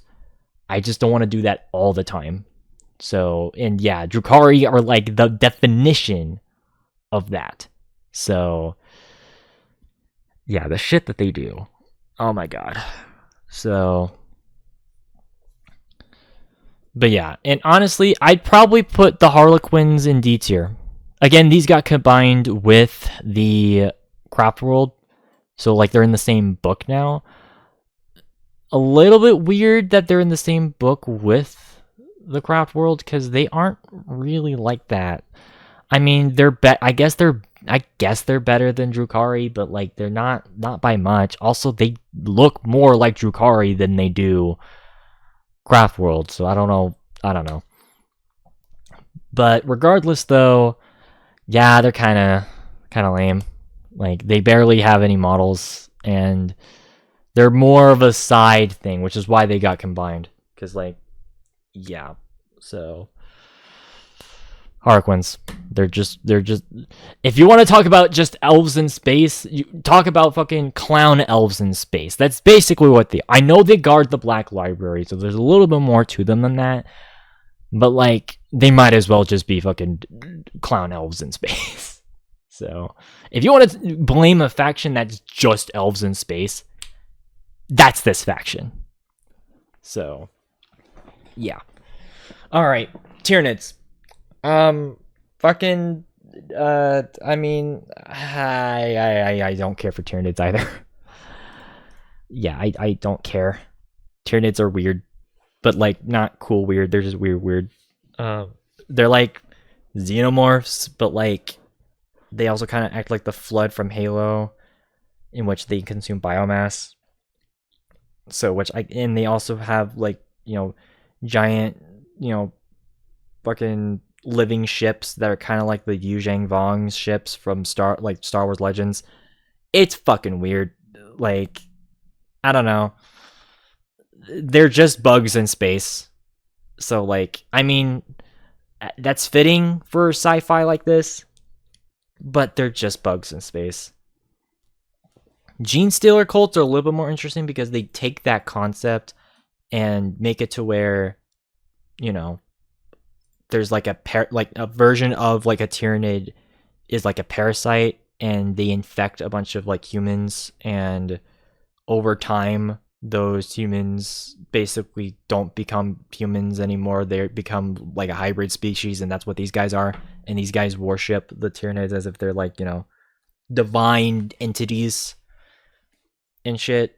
So, and yeah, they have like some sort of Junker Mad Max thing going on here. Same thing with the orcs, which we'll get into a little bit. So, yeah, like, that's cool. I just don't like their designs. So, and again, like, that's one thing that, like, fucking, especially 40k fans need to know, is that, like, I don't like some of these factions because I don't like their design. And it's the same thing here. So it's just not my thing, especially in comparison to other factions. So their lore is cool, but like I don't care for them as much because I don't like their design. So that's just me. All right, orcs. Another faction that I was peer pressured into putting higher, otherwise I would have gotten scoffed at, but I don't care. I'm putting them in C tier. What? You put orcs? You put orc in C tier? You can't put orc in C tier because orc cool, orc funny, orc great, orc awesome, orc smash. I know people like orcs, especially when it comes to Warhammer orcs.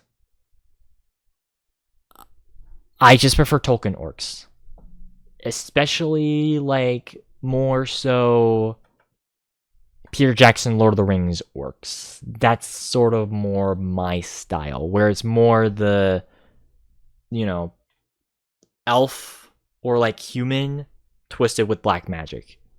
Not really the bulky, almost troll looking orcs. That's just like, you know, Warhammer or even Warcraft orcs. They're just not my favorite design for orcs, which is why I actually really like the newer orcs that they released for Age of Sigmar 3rd edition. I can't remember the name of them. I literally have the fucking okay, but yeah, those orcs look cool, but like these guys, they're not my thing. So again, I just prefer the more tradition. I just prefer the more Peter Jackson Lord of the Rings style of orcs. Again, it's not that these guys are bad, and also the RNG is kind of annoying. Like, is it the worst thing ever? No, but like, I definitely do not see myself playing as like, you know, orcs because of their RNG. Like, I would hate that so much. But yeah, that's just kind of a thing with me. Oh, Cruel Boys, that's what they're called. Sorry. Just looking that up. Anyways, so yeah. Necrons, though. I'm putting these guys actually in S tier. I think these guys look pretty damn cool, and their lore is pretty cool. Again, I like a lot of Egyptian-related stuff, which is why I put, you know, Thousand Suns in A tier. And Necrons are like, you know, they're very inspired by, you know, the looks of like Egyptian tombs and shit. And yeah, they look pretty damn cool. And yeah, like the Silent King and like his whole thing, that's pretty like interesting to me. And yeah, like I know like Necrons are definitely like one of the bigger threats, like, and definitely like one of the more evil factions, you can say. Especially since, like, you know, they lived miserable lives and then they became robots because of gods that betrayed them. Again, they pulled a Gregory with a race of... Oh, God. Again, biggest gaming betrayals. Except this time it's tabletop and not video games. But whatever. But yeah, no. Like, at least for me, I think the Necrons are pretty cool. I'm fucking kicking myself that I didn't get one of the 9th edition boxes, because like that would have been perfect for me. But no, they 10th edition brought us fucking Tyranids. Whoop-de-fucking do. So whatever, I'll have to wait until I get another box of things. Maybe at some point in the future I will get a Necron army. If not, maybe a Chaos army, so I can, you know, still use the demons for both AOS and 40k. I don't know. But I'm glad that I'm glad I did more research on the Necrons, because I think they're actually a genuinely really cool faction. You know what else is pretty cool? And this is also very controversial, but I don't give a fuck. Tau. Tau are cool. I mean, yes, they're very similar to the Covenant from Halo, but that's why I like them, because they have that sort of intrigue, that sort of, you know, pulling the strings, but at the same time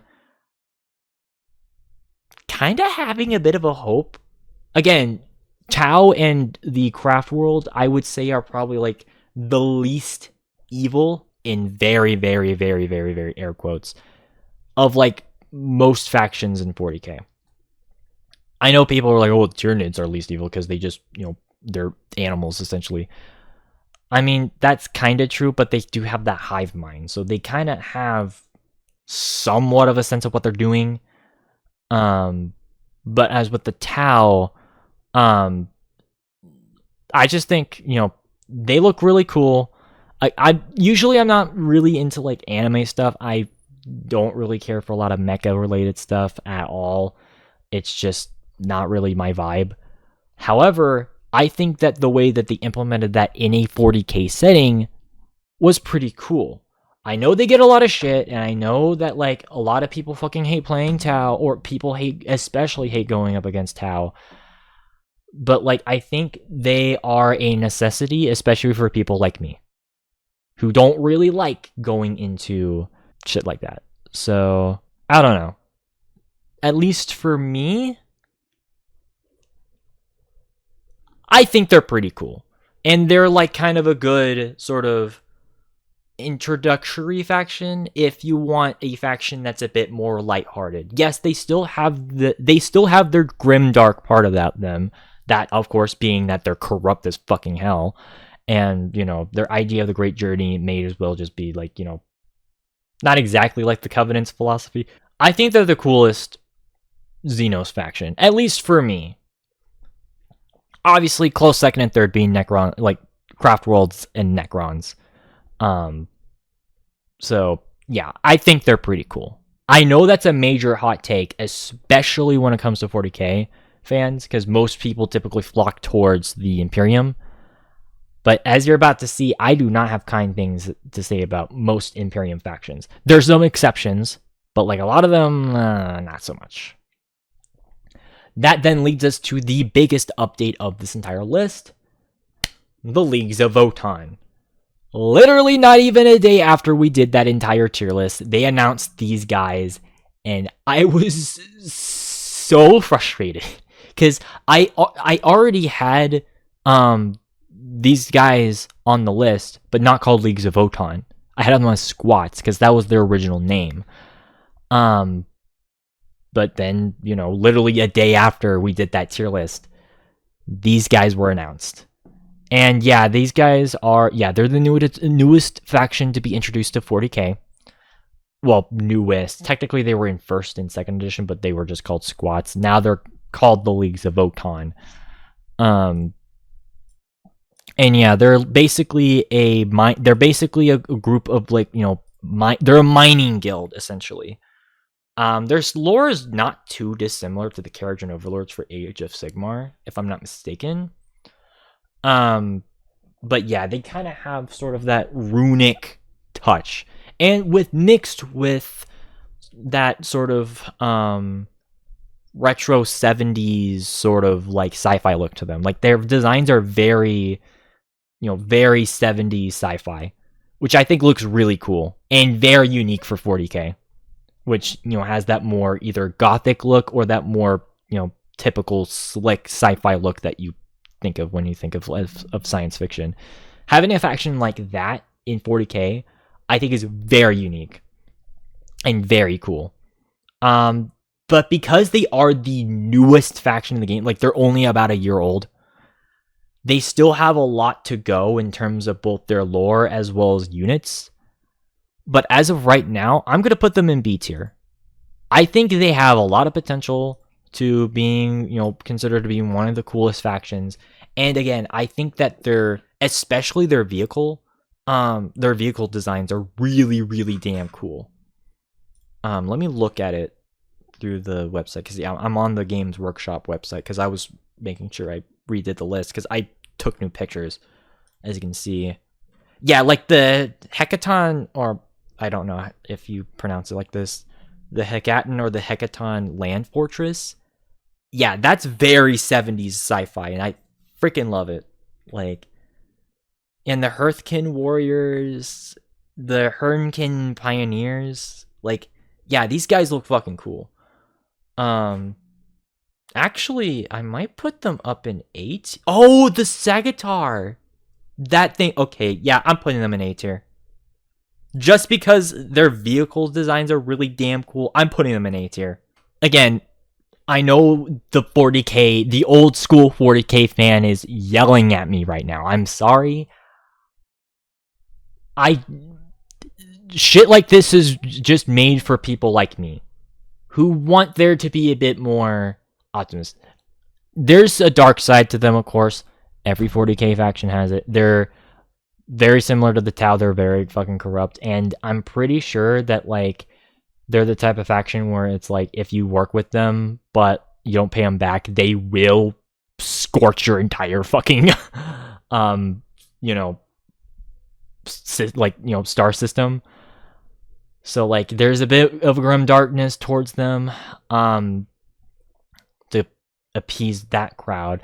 But again, because they're like not, at least to my knowledge, as bad as like some of these other factions, I can tolerate them a little bit more. And like I said, their designs are pretty cool. So again, it's that fuck. Oh yeah, like I'm sorry, just I love that 70s sci-fi look. It just looks really cool for them. So, but alas, let's get into the face of 40k, El Space Marines. Yeah, the Ace Space Marines. So, yeah, I removed quite a few of the original listings. Originally what I had on here is that I had White Scars and Crimson Fists on here as well as the Dark Watch and or Death Watch and Dark Angels. I decided to like remove them. Maybe if I do end up making a Space Marine tier list, or like a Space Marine Legion tier list, maybe I'll bring them back. But right now we've got Space Marines as a whole, as well as the Ultramarines, Blood Angels, Salamanders, and I brought in Space Wolves. So, alright. So overall, Space Marines, I mean, they're cool. Again, they're fine on their own. They're just kind of, overdone. And that's my main issue, is that they're just an overdone faction. I don't hate them. They're just overdone. So, though I do respect Ultramarines for being one of the few factions that does give a shit about stuff. So, because they're led by Repuload Gilliman, and they are, trying to bring back the old ways of the Imperium pre-theocracy and, try to unify stuff. Unfortunately, that might have resulted in a civil war, but I'm for, if there's one Imperium faction I'm for, it's probably them. I know they're like the stereotype of 40k, but they have the most upbringing lore. Okay, Salamanders and Ultramarines, I'd say, have the most upbringing lore, at least when it comes to Imperium factions. So, yeah. Blood Angels, C tier. I never really cared for them as much. And yeah, these guys have a thing for Sanguinius, their Primarch. I don't know what it is. I guess it's just their thing. Whatever. Yeah, they have the Red Thirst, so they're basically vampires. Okay. So yeah, they're whatever. Salamanders are B tier. Again, they're pretty lighthearted. I think that their green design looks pretty cool, and again, they're one of the few factions that like is pretty wholesome. They put themselves below other humans, so they are willing to sacrifice themselves in order to protect whatever they're protecting or whatever. And yeah, they also use flamethrowers, which I know that's a very contradictory thing. They're very violent, but at the same time, they care for, who they're protecting. And I think that's pretty cool. So, I respect that. And then we've got another faction that I haven't talked about, Space Wolves. A faction that I have kind of grown on, if I'm going to be honest. I'm going to put them in B tier. So, for those who don't know, these guys are wolves. Well, they're not, but they are heavy on, like, melee weapons. And they wear a lot of, like, fur coats and stuff like that. They're basically Vikings in space. That's kind of their shtick. And that's pretty cool. I forgot the name of their Primarch, but he's pretty cool.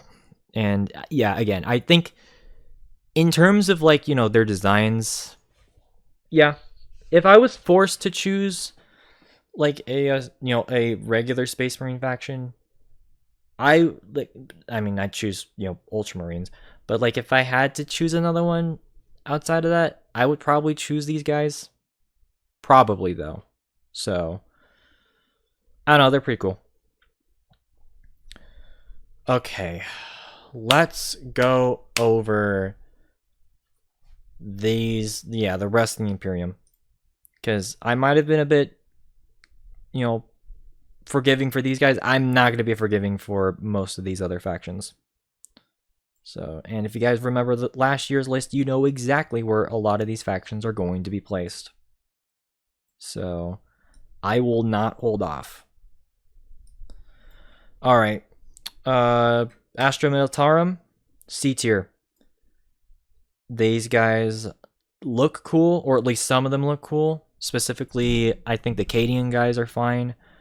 But like the Katajan guys are way too fucking cheesy for me, way too fucking, Rambo for me. And I think that they just look kind of goofy. Also, they kind of have the problem where it's like, you're forced to do your thing, otherwise you get shot by your commissar. So yeah, that's always fun to deal with.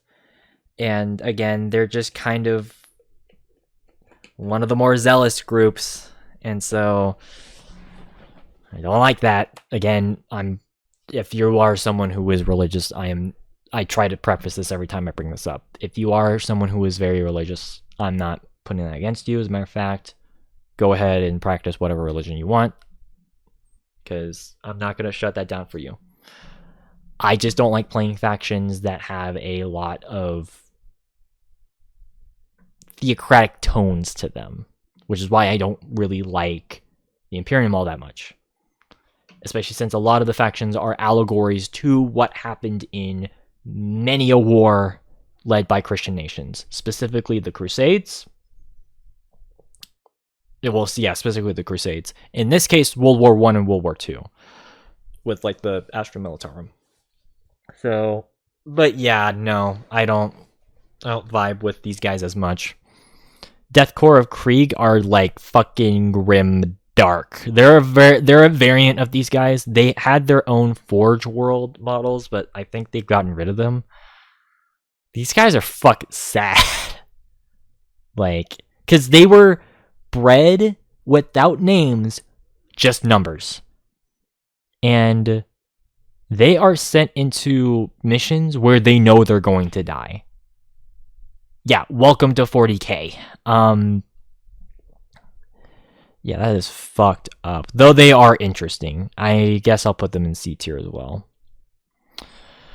Adeptus Mechanicus, the technophile cult on Mars, who make the weapons, even though they don't believe in the Emperor of Mankind as a god. They believe in the Omnissiah, but they have to make the weapons. Otherwise, well, yeah. I put them in B tier. I think they're one of the cooler factions, in my opinion. Especially since, they're different from the rest of the Imperium. They believe in a different, being. And I think that their sort of steampunk sort of thing is pretty cool. They're just a fucking bitch to paint. Like, I've never painted these guys, but like from what I can tell, yeah, these guys are fucking hard as hell to paint. So, yeah, that's a bit of a yikes. And again, like, it's kind of a meme between me and several people, but like, I feel like a lot of the media that we've consumed has had a lot of like cult related stuff. And this just kind of adds to that, as well as the Gene Stealers. So, I like the idea of cults. You just have to do them right. They did it right with this, or at least right enough. So I give them the pass. What I do not give the pass is the Adeptus Sororitas. I don't fucking care what people say. I think this faction is fucking stupid. F tier. Not only do I think it's stupid, but also, like, I know it's over the top, but I don't like the religious fucking tones of their faction. Like, you can, again, like I mentioned with, like, Death Guard, you can get the point and still not like the faction. Like, I don't understand motherfuckers who don't understand that. Like, I don't like that. I don't like the Christian, like, shit. Granted, part of that is because of my personal, thing, but that is super personal for me. I'm not going to go into that. So, but as someone who is an atheist for a reason, and for a, for a reason that hits close to home, I don't like playing a faction that easily emulates religious nuns. So that's why I don't like this faction. Oh yeah, and they also use, like, they take the corpses of babies, insert a chip in their head, and use them as their servants. Which, I don't know about you, but, like, that right there is way too fucked up for me. And so because of that, they're going in F tier. So I know that happens a lot in 40k, but, like, that's why I don't like the Imperium. It's that they're not much better than any other faction. As a matter of fact, they're probably worse than most factions, other than maybe Drukhari, because, like, of, that shit. So, no thanks. Grey Knights are also going in that tier. They're basically the same thing, except they're basically Space Marines twice. Like, they're Space Marine plus. Yeah, they're just religious Space Marines. And yeah, the only thing that they have is that one guy with the demon sword. That guy is fucking cool, but like what Shino said last year, Grey Knights are fucking boring. And a part of that is because I don't like their lore.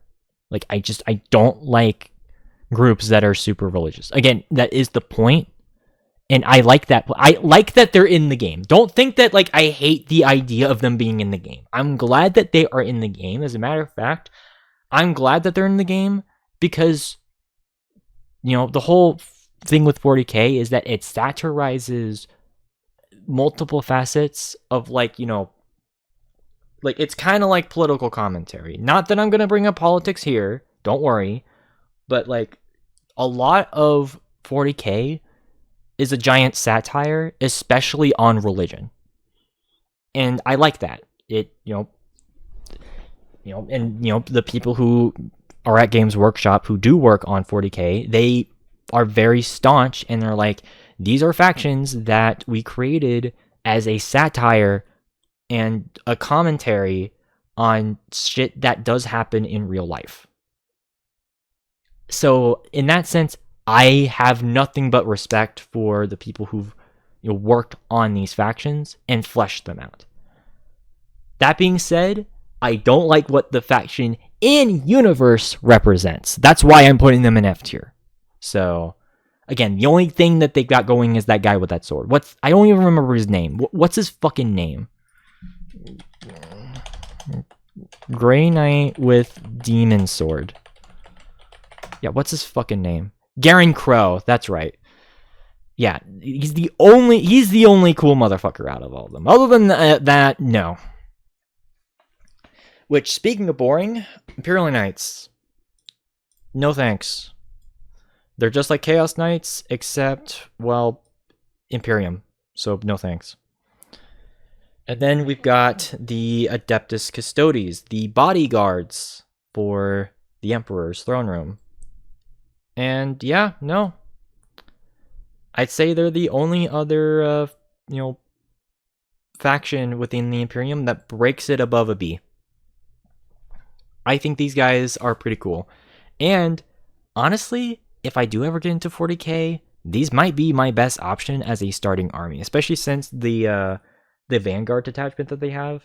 I think that's enough for an army, if I'm not mistaken. It's the one box where maybe you might need to get, like, a couple of other things. Like, I might need to get the Sisters of Silence, because I'm counting them as part of this as well. But, like, other than that, yeah, no, that's an army right there. Fuck yeah, I'll I'll play a Custodes faction if I have to. But yeah, I think they're pretty cool, and especially since, you know, they're one of the few factions that I do feel like would listen to the will of Rabout Guilliman, as he is, you know, the Emperor's son. I think that they would take his word over the, you know, oligarchy that is the Imperium. So at least that's kind of what I think. I need to look that up a little bit more, but I think that'd be pretty cool. And then we got the Officio Assassinorum. These are fucked up. They're not the worst, but yeah, these guys are fucked up. Basically assassins that have been trained their entire life. And they do fucked up things, especially the guys who are pumped with drugs who go out and kill everyone. Or like the fucking the guys, yeah, the Evisors. Those are the guys who were pumped with drugs. And then the Calyxus guys, they basically blow the brains off of psychers, literally. So yeah, no. So yeah, and also they're kind of, the reason why they're so low is also because you can't really make an army for them. So yeah. They're more special units for any Imperium faction. The sniper guy, I'd probably say, is like the most roundfully useful guy. There's the Calidus, who's like, you know, who basically like sneaks in and stuff. But I feel like other than the sniper, everything else is kind of specialized. So yeah, if you are dealing with a bunch of psychers, you bring him in. If you're dealing with, like, you know, a horde army, you bring up a Eversor. So yeah, it's more selective, I feel like. So that's why I'm putting him in D tier. And then of course we gotta talk about the Inquisition, the Inquisitors. I'm putting them in F tier.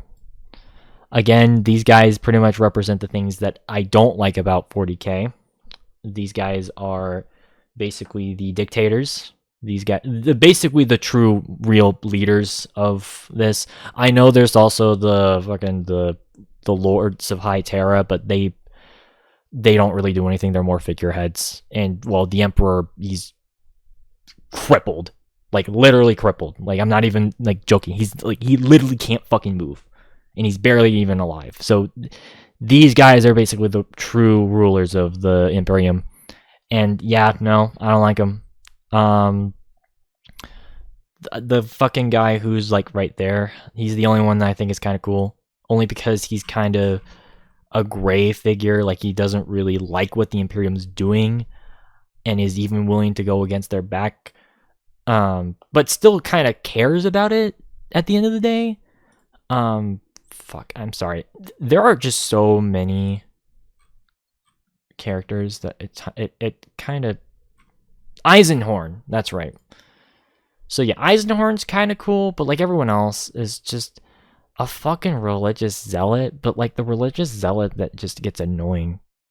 Like, and yeah, don't even get me started on Exterminatus. I mean, I know people meme about it and they think it's cool. I just think it's fucking dumb. Also, it's a waste of resources. All you're doing is just blowing up planets, which, you know, have resources that you need for your ships, for your tanks, for your guns, you know, population, agriculture.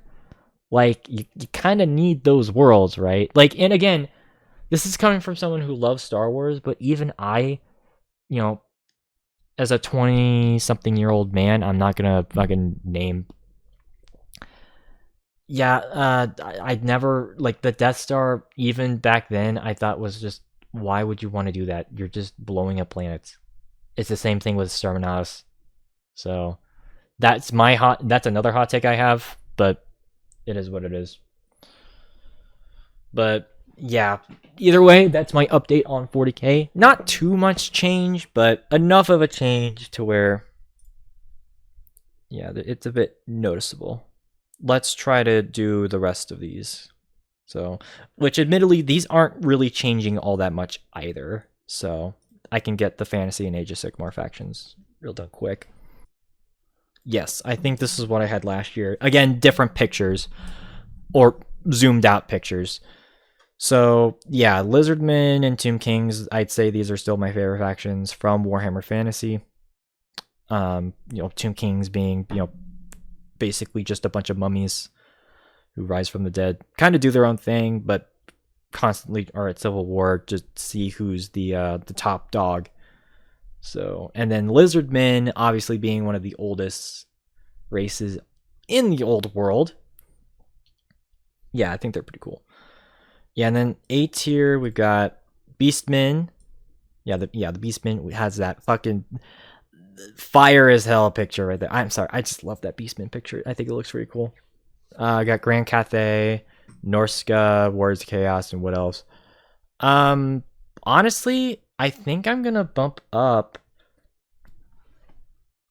maybe the Beastmen. Honestly, Beastmen are cool. Not necessarily in the Total War game. They're kind of broken in Total War, as in like they can barely muster up units, which is a problem. But in terms of their lore, in terms of their units that they had, and in terms of like their look, I think they're pretty cool. Actually, you know what? I'm gonna bump up a few factions. Again, I tend to like Warhammer Fantasy and Age of Sigmar more than I do 40k. So I'm gonna put Wood Elves in S tier as well. Like I'm gonna put these 4 factions in S tier. I think that they are, in my opinion, the coolest looking factions in fantasy. And especially in the Tomb King and Lizardman's case, very, very, very unique. Because again, not a lot of fantasy, surprisingly enough, has a lot of Egyptian related stuff. Maybe some like Middle Eastern, based thing, but not like Egyptian. And you guys already know how much I love the Egyptian shit in, Egyptian inspired shit in 40k. So to see them have this is pretty cool. And then Lizardmen, I played Seraphon as my first army for Age of Sigmar, so naturally I would love these guys here, especially Krokgar, who is in the cover right there, and just them being like the guardians of the old world essentially. I think that's pretty cool. And then Wood Elves also kind of having that tie-in, and their relationship with the Bretonnians I find very interesting, as they kind of have like a tense relationship. Despite, well, they live right next to each other, so naturally they would kind of compete with each other, especially with Athaloren, the realm that the Wood Elves live in. Yeah, that's pretty cool. And then, like I said, the Beastmen, I think, them kind of being, lurking in like the darkest wood places of the world, kind of acting as like sort of a metaphor for like, Celtic god stuff. Like the Wood Elves are actually surprisingly, there's a lot of Native American influences with like their lore. The Beastmen, it's a lot of like, pagan and Celtic god stuff. And I think that's really cool. So, yeah, that's pretty nice. And then, of course, A tier, I have Grand Cathay, one of the newest factions, by the way. Haven't had models yet, but, like, damn it, they are really damn cool with, like, their terracotta warriors and, their horseback stuff, their dragons, their blimps and shit. It's really cool. Hot air balloons. That's pretty cool. Norska, which, basically just Vikings, fantasy Vikings with giant mammoths, kind of like the Harad from Lord of the Rings. And, they have trolls and, werewolves and shit. That's pretty cool. And then, of course, the Warriors of Chaos, which, I mean, again, the only thing kind of holding them back is the Nurgle aspect, but everything else about Warriors of Chaos I find pretty cool, especially Archaon as basically kind of this leading figure for Chaos as a whole, which obviously would get fleshed out even more with an Age of Sigmar. I think that's pretty cool. B tier, we've got the Demons of Chaos.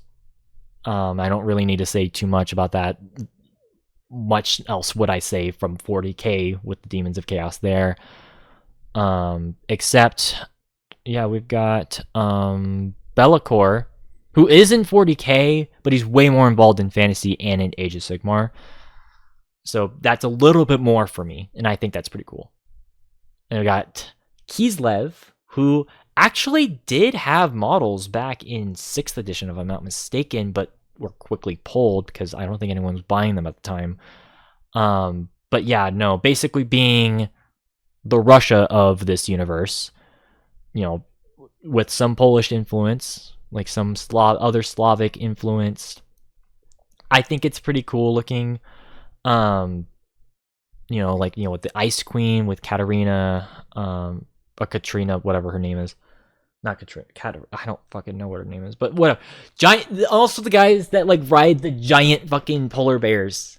That's pretty metal, if I'm gonna be honest. And I like the winter. I think they're called the Winter Guard, like the bodyguards that like wear the fucking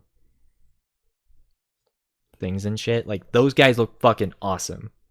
So yeah, I think they're a really cool faction. And then we got Skaven, which again, like I said, if I had to choose a third favorite Chaos God, it honestly would be the Horned Rat, even above Khorne and Nurgle. I just find him to be very fascinating. And also interesting that he's not in 40k, though understandably so. They kind of want to have at least something unique to their fantasy stuff. And of course, all the different clans with Clan Scryers, Clan Mulder, Clan Eshin, Clan Moors, and just the internal politics of, how the Skaven societies work. It's pretty cool. And I don't know, it's just pretty cool to me. And then, of course, we've got in C tier, factions that I don't care for as much, though I do kind of like in some respects. So yeah, we got Chaos Dwarves, which I don't want to hate Chaos Dwarves. As a matter of fact, I know they got their DLC finally in Warhammer 3. I haven't actually seen any of it yet. I know, shocker. But I do like their Mesopotamian influence, and how they also believe in their own god. Hashut is, I think, the name of the chaos god that they believe in, because they don't believe in the traditional chaos gods. Also, they're kind of like, they're a slaver race for sure, especially against goblins and orcs. Yeah, like that's a thing. And they also have some other cool stuff. They've got flame spirit guys that work with them, and like some golem units, which is pretty cool. They're just kind of one of those factions I haven't really paid attention to that much, because they were a Forge World army for a long time. And yeah, that kind of but I still think they're pretty cool in their own right. Same thing with the Empire, if I'm gonna be honest. Like I like a lot of their old designs for like units, and being one of the kind of, I guess, normal factions along with Bretonia, that can be a turnoff for some people. But I do like their lore, especially with their ties to Sigmar, probably more so than I do with the Imperium. Yeah, they're very zealous. Like they're basically the equivalent of the Imperium in this. They're just not as zealous. As a matter of fact, they're willing to work with other races as opposed to the Imperium, which they rarely ever do. But because they still have some of that, stink on them, I don't care for it as much. And truth be told, there's some fucked up units, especially the Flagellants. Like, no thank you for that. And then we got the Orcs and Goblins, also known as Greenskins. I know that's kind of a contentious word, but they're here. And, well, they're the Orcs and the Goblins of this universe. And, again, it just really depends on what I'm feeling. I'm more into the Goblin side than the Orc side of things. But that's just me. So, and again, I don't care for Warhammer Orcs as much as I do Tolkien Orcs. So, and then we got the Vampire Coast, who I think is a very unique spin on an undead faction. Like, you know, basically just being outcasts from like the Empire who were cursed, and well, they were given the vampire curse, and they took over a part of Lustria off the coasts there, and yeah, just kind of ruling that area to themselves. I think that's pretty cool. And then we've got D tiers, which, I mean, if I'm gonna be honest, D tier and F, most of the D tier and F tier factions, I feel like are interchangeable. So don't take this tiering with a grain of salt. That being said, Bretonia dwarves and vampire counts, I don't know, they just don't do it for me as much.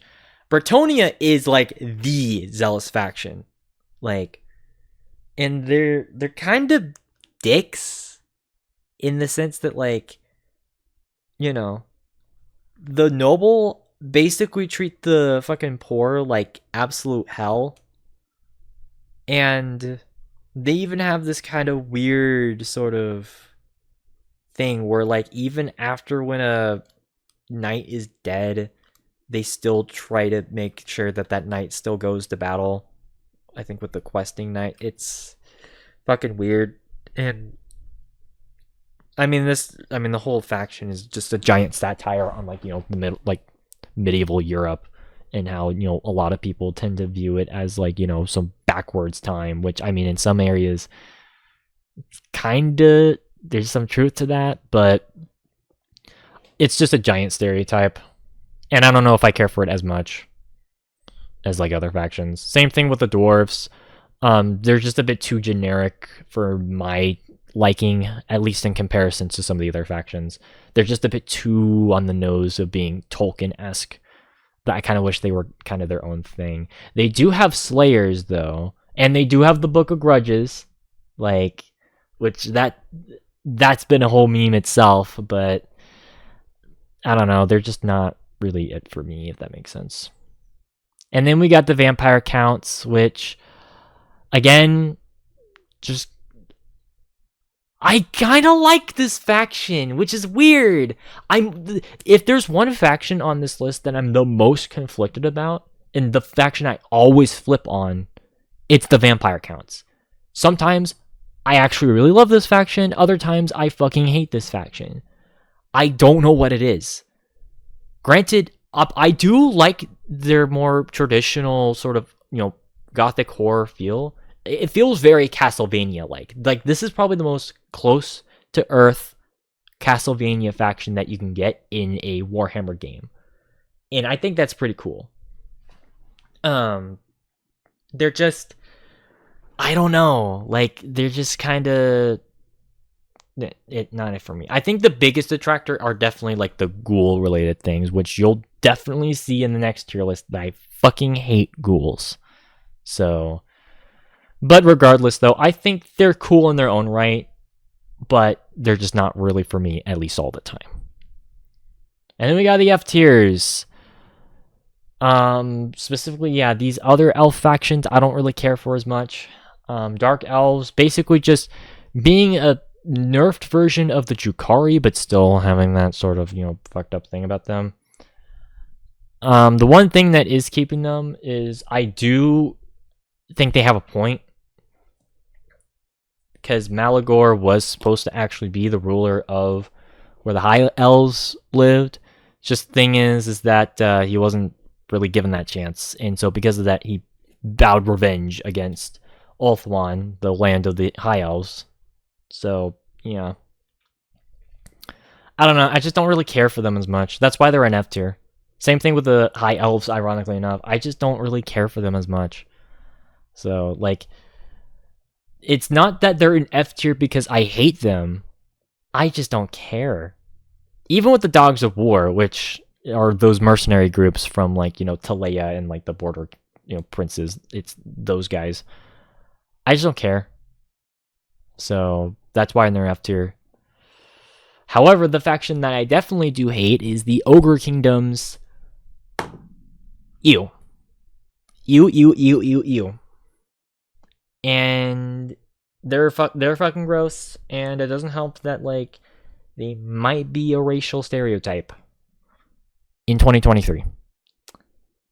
Yeah, I don't like the ogre kingdoms at all. So granted, they've gotten a little bit better by like removing the fucking, you know, East Asian stereotypes that they put on them, but like some of it is still there, at least with some of the models. And it's fucking gross. They changed them in Age of Sigmar, thank God. But like, it was kind of bad. It was actually really, really bad. Like, for a good while, too. So, yeah, that's why, in my opinion, they're definitely the worst faction. At least in my opinion. So, yeah. Alright, well, I mean, it is getting a bit late, so I might not be able to do the top 100 FPS. I might do that tomorrow, but yeah, I think I'm gonna do one more tier list, and that's, of course, gonna be Age of Sigmar. And again, my opinions haven't changed on this too much, so I can literally just get through this as fast as I can. And yeah, I got new pictures, again, for the Warhammer stuff. Yeah, I think that was... Oh, I probably missed something over here. All right, so let's get the F tiers out of the way. Again, Ogre Maw Tribes, no thank you. Again, they did remove the racial stereotypes, thankfully, but I still find them to be kind of gross, and I don't like them. So, no thanks. Same thing with the Magickin of Nurgle. I just don't like Nurgle. We've already established that. So I don't need to repeat myself.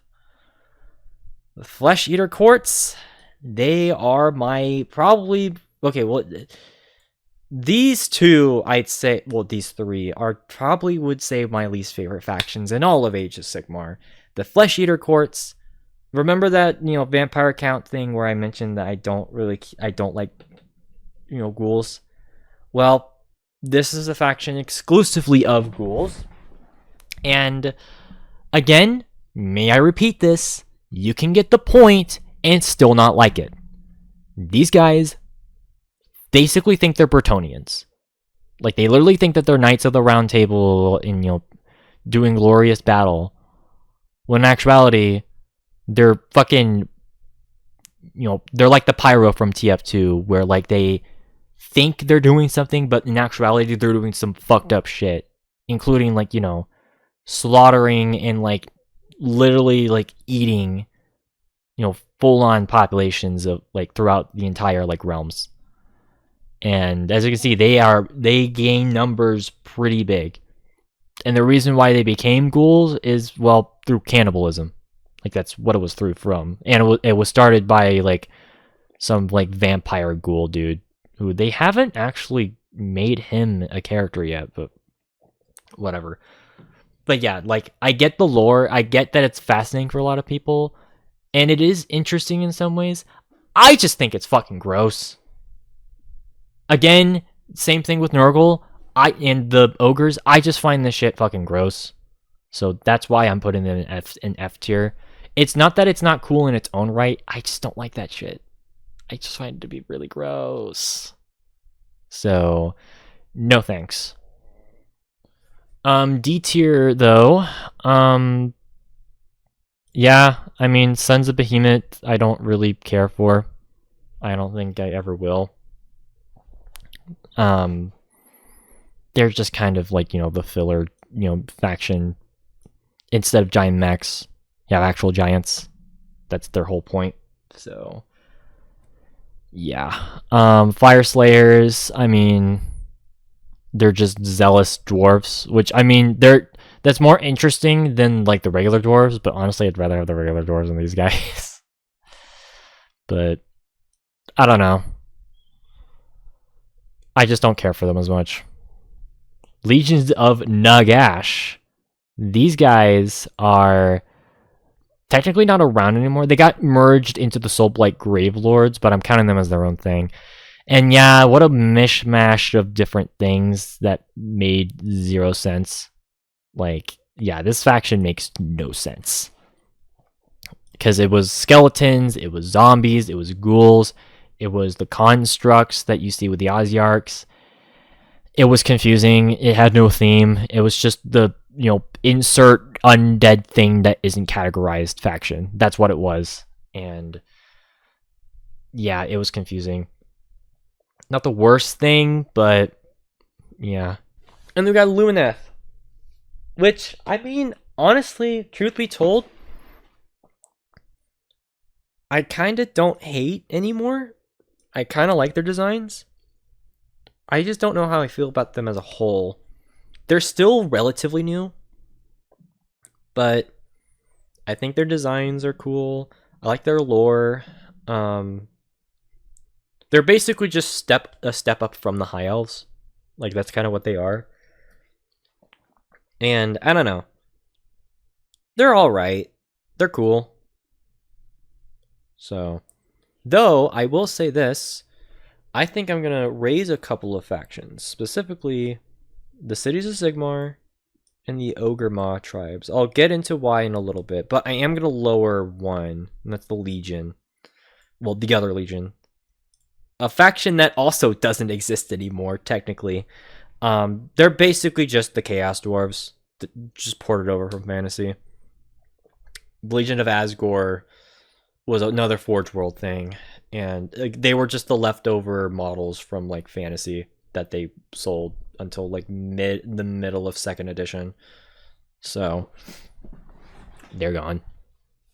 Kind of sucks because it'd be cool to have another Chaos faction, but yeah, they're kind of, they just did not get the support. So, and then we've got these other factions. Truth be told, I have grown on the Stormcast a little bit. I don't know if I like them yet, though. I mean, I've had Stormcast models for a while now, and I've even played... I didn't play as them. I played against them as Nighthaunt. And they're cool. Yes, they're basically those Fantasy Space Marines. But they have a unique thing of their own to where they're not just that. Like, they're not as zealous. They're willing to fight for Sigmar's cause to the T, but they don't really, forcibly spread their word unless that they've been reforged over and over and over again. And they become more like automatons, kind of like the Armada from Pyro 101. I think that's pretty cool. And as the poster boys for Age of Sigmar, they could be way worse. So I'll give them that. And then the Gloomspite, again, it's like, okay, Gloomspite, Blades of Khorne, and the Disciples of Tzeentch, those are factions where it's more so I like half the army. Oh, and I even like the Soul Blight. These factions, it's more so I like half of the army and I don't like the other half. Gloomspite, I more so like a lot of the goblin-centric stuff. Like, the goblin infantry units, the goblin spider riders, even like the troll stuff. I think that's pretty cool. I just don't like anything that has anything to do with squigs. And I don't know, they tend to be a bit too goofy at times. At least for my taste. So that's why I'm putting them in C tier. Blades of Khorne, I typically only really like the demon stuff and don't really care for the mortal stuff. That I've been changing my tune on that a little bit, but I don't think I'm quite comfortable yet to say that I like, mortal, like Khorne mortals yet. The opposite is actually true for Tzeentch. I like the mortal stuff for Tzeentch, specifically like the Zangor and like the cult stuff, like the Magisters and all that. But I don't really like a lot of the demons, like the pink horrors and stuff. It's just not really my thing. And then the Soul Blight, it's mostly skeletons. I think that the skeletons are really cool. And like the Fell Bats are cool, the Dire Wolves, all that fun stuff. The vampire stuff, no. Especially that goofy as hell Vampire Lord model with like the fucking bats on the hair. That's way too goofy. So So yeah, those are more so factions where it's like I like half of them, but I don't like the other half. Orc War Clans, though, with the Cruel Boys introduction, they get raised up. I think the Cruel Boys are a nice addition and a good compromise for someone like me who don't really care for, like, you know, the traditional Warhammer looking orcs. They went more for like a they went for like an Urukai sort of thing for the Cruel Boys. And I think they look really cool. So I approve. I approve of the War Clans now. So, and then the Cities of Sigmar. They just introduced new models for the Free Guild. As a matter of fact, they actually have the pre-order box available right now. So, I think this was revealed like a week or so ago, and yeah, it's already sold out online. Typical. But yeah, no, these guys look really cool. So yeah, they're starting to finally replace all the old Empire models in favor of newer, you know, yeah, like newer post-Renaissance looking models. And yeah, these guys look really cool. So, and of course, since it's the Cities of Sigmar, they have other factions as well, including a bunch of Dark Elves, a bunch of Dwarves, a bunch of a few High Elf stuff is still in there, as well as some, like, you know, Wood Elf stuff. Yeah, a few leftovers from, you know, fantasy. And I think that's pretty cool. Again, they have that zealous part with the flagellants, which lowers them down pretty significantly. But yeah, no, I think the Cities of Sigmar are pretty cool. And then Skaven, they're basically the same thing as they are in fantasy, except they've got giant demon rats now, which is pretty cool. So I like them. Night Haunt, I think they look really cool, and they actually play interesting as well. Because again, I played them because I had the second edition box sets, and yeah, no, I think they are pretty cool, especially with like their lore, where, like, you know, after Nagash's pyramid, you know, got messed with, it basically rose an entire just horde of these guys under his somewhat command. Not entirely, but yeah, like that I thought was pretty cool. And, you know, the king and, you know, Lady Olander and stuff like that. I don't know. They're pretty cool. Pretty cool gothic, you know, ghost army for sure. And Deepkin, I find them to also be very interesting, and they're another faction that isn't really as involved.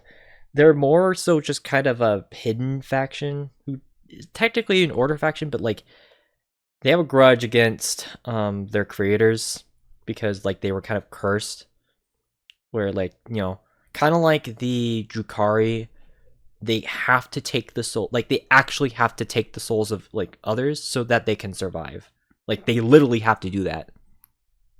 And yeah, it's kind of fucking dark. Not as dark as the Drukhari. It's not that fucking dark. But yeah, it's the perfect medium that I like. So, and they have really cool, like, you know, ocean designs too. Yeah, they're basically sea elves, which I think is really cool. So, I approve. Yeah, and Daughters of Cain, I also approve of them. You know, following Marathi and, you know, following that side of the dark elf stuff. I think that's pretty cool. And again, another cult faction, but it's done in a good enough way that I can give it a pass.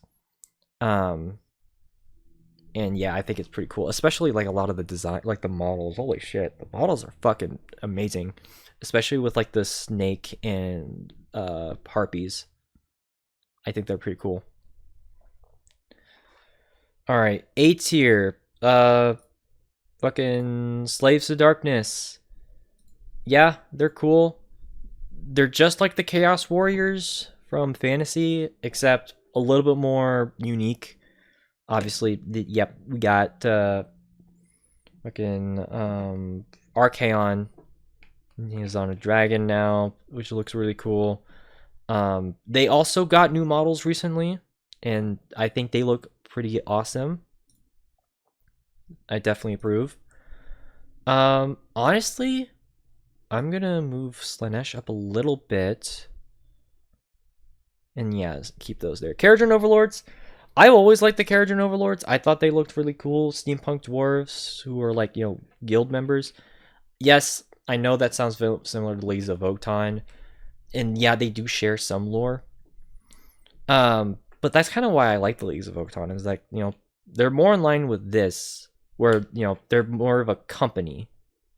And the Kharadron Overlords are definitely a company. Well, they're more like, mega corporations with private militaries. Like, and yeah, that does technically make them kind of more, I guess, not as sinister. They're just corrupt as hell. But yeah, I think they're pretty cool. Their designs are cool. Their lore is cool. They're overall cool. Beasts of Chaos, again, they're very similar, if not exactly like the Beastmen from Fantasy. Though unlike them, they don't really worship the Chaos gods, or at least not all of them do. Some of them kind of just go on their own and kind of worship chaos in the sense of like literal chaos going on, not like the manifestation of chaos as an entity.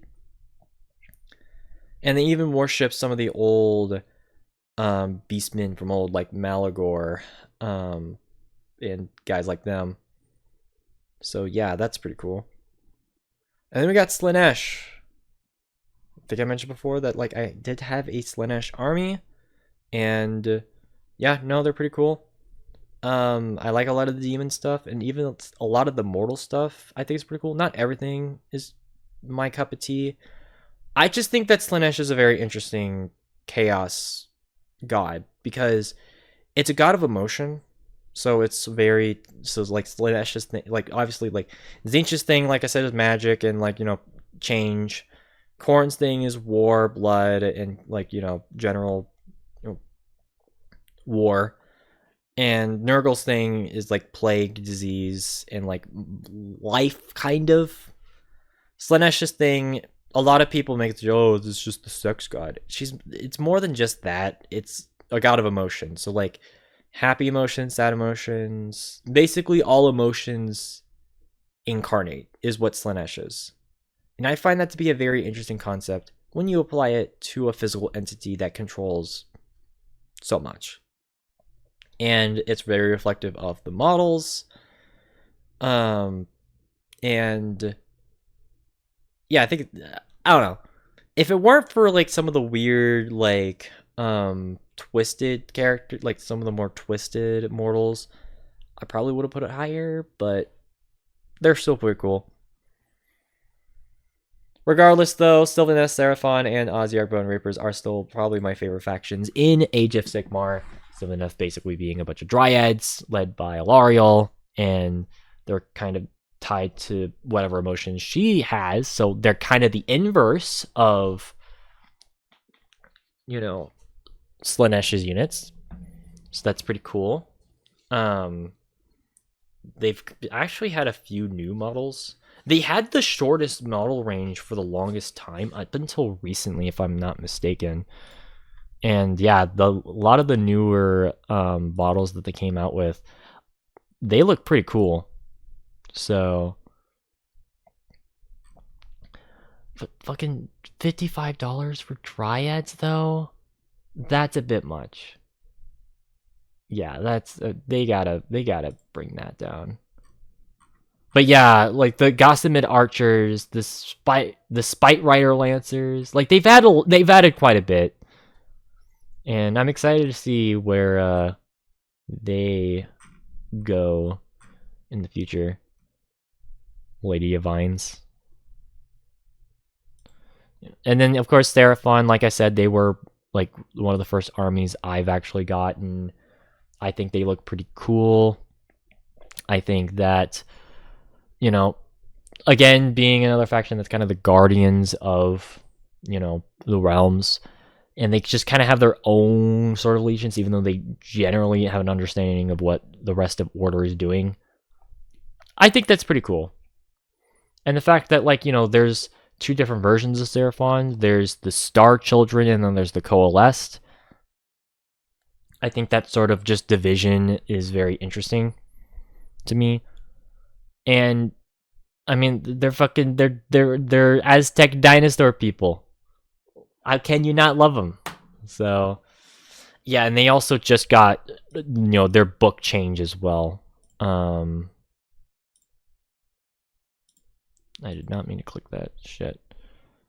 So yeah, they just got, yeah, they're getting a new box soon.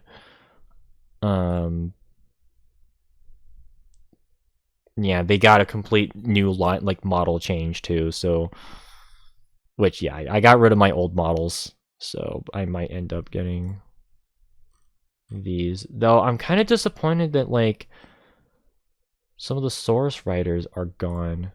Like I kind of wish they would have kept those. But yeah, they mostly just replaced the yeah, the older Saurus warrior guys. So that's pretty cool. I don't know. I like them. And they're a very popular faction, so they're not going away anytime soon.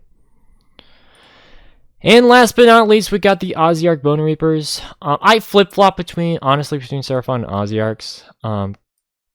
But Ossiarchs, I think they're really cool. They're not technically skeletons. They're actually golems made of bone. And so they gather a bunch of, like, you know, bones that aren't, you know, infused with, like, magic. And they basically put them together to make these, you know, constructs. And yeah, no, that's pretty fucking insane. And they have very similar, like, tactics to, like, Roman tactics. So hence, you know, why they look kind of Greco-Roman. So, and yeah, they have some really cool looking models. Like the Gothazar Harvester, like that thing looks pretty insane. And yeah, while they're not exactly the true replacement to the Tomb Kings, they are a worthy successor nonetheless. So I'm just kind of hoping that they finally get a box. Unless if they already have one, but I don't think... Do they have a box? Like a start collecting box. Equivalent or whatever. I don't think they do. Do they? No, they don't. Dude, they've been around for a while now. They should have a box. What the hell? But whatever. They've always been kind of iffy with Age of Sigmar as a whole, but that's a whole other thing. But either way, you guys can probably hear my voice. It's kind of going out. Thankfully, that is all tier lists that I'll be updating for tonight. Again, I would continue on with the FPS one. I might do that tomorrow because I don't really have anything planned tomorrow. Or I could do it on Friday, which I know single player September, but I'm fine with either or. But either way, well, those were my updates for several of my older tier lists. I hope you guys did enjoy. And if you guys stayed as long as you guys did, you guys are legends. And I hope to, you know, see you guys in future lists. But regardless of that, though, I hope you guys did enjoy this. If you guys did, make sure to hit that follow button down below and turn the bell icon so you'll be notified exactly when I'll be streaming. While you guys are at it, make sure to check out the links down below, specifically the Discord and the SoundCloud. If you guys haven't already, you can also hit the subscribe button. Oh wait, the Discord link isn't working right now. I just remembered. That'll be open in a few days. So as of, you know, recording. So by the time you guys probably see this, it'll be up. So that'll be fun. But regardless, though, I hope you guys enjoyed, and I'll see you guys later. Again, depending on what I'm feeling, maybe I'll do another tier list. Maybe I'll do something else. Who knows? But I hope you guys, you know, have a good rest of your night. And yeah, I'll see you guys later. Bye.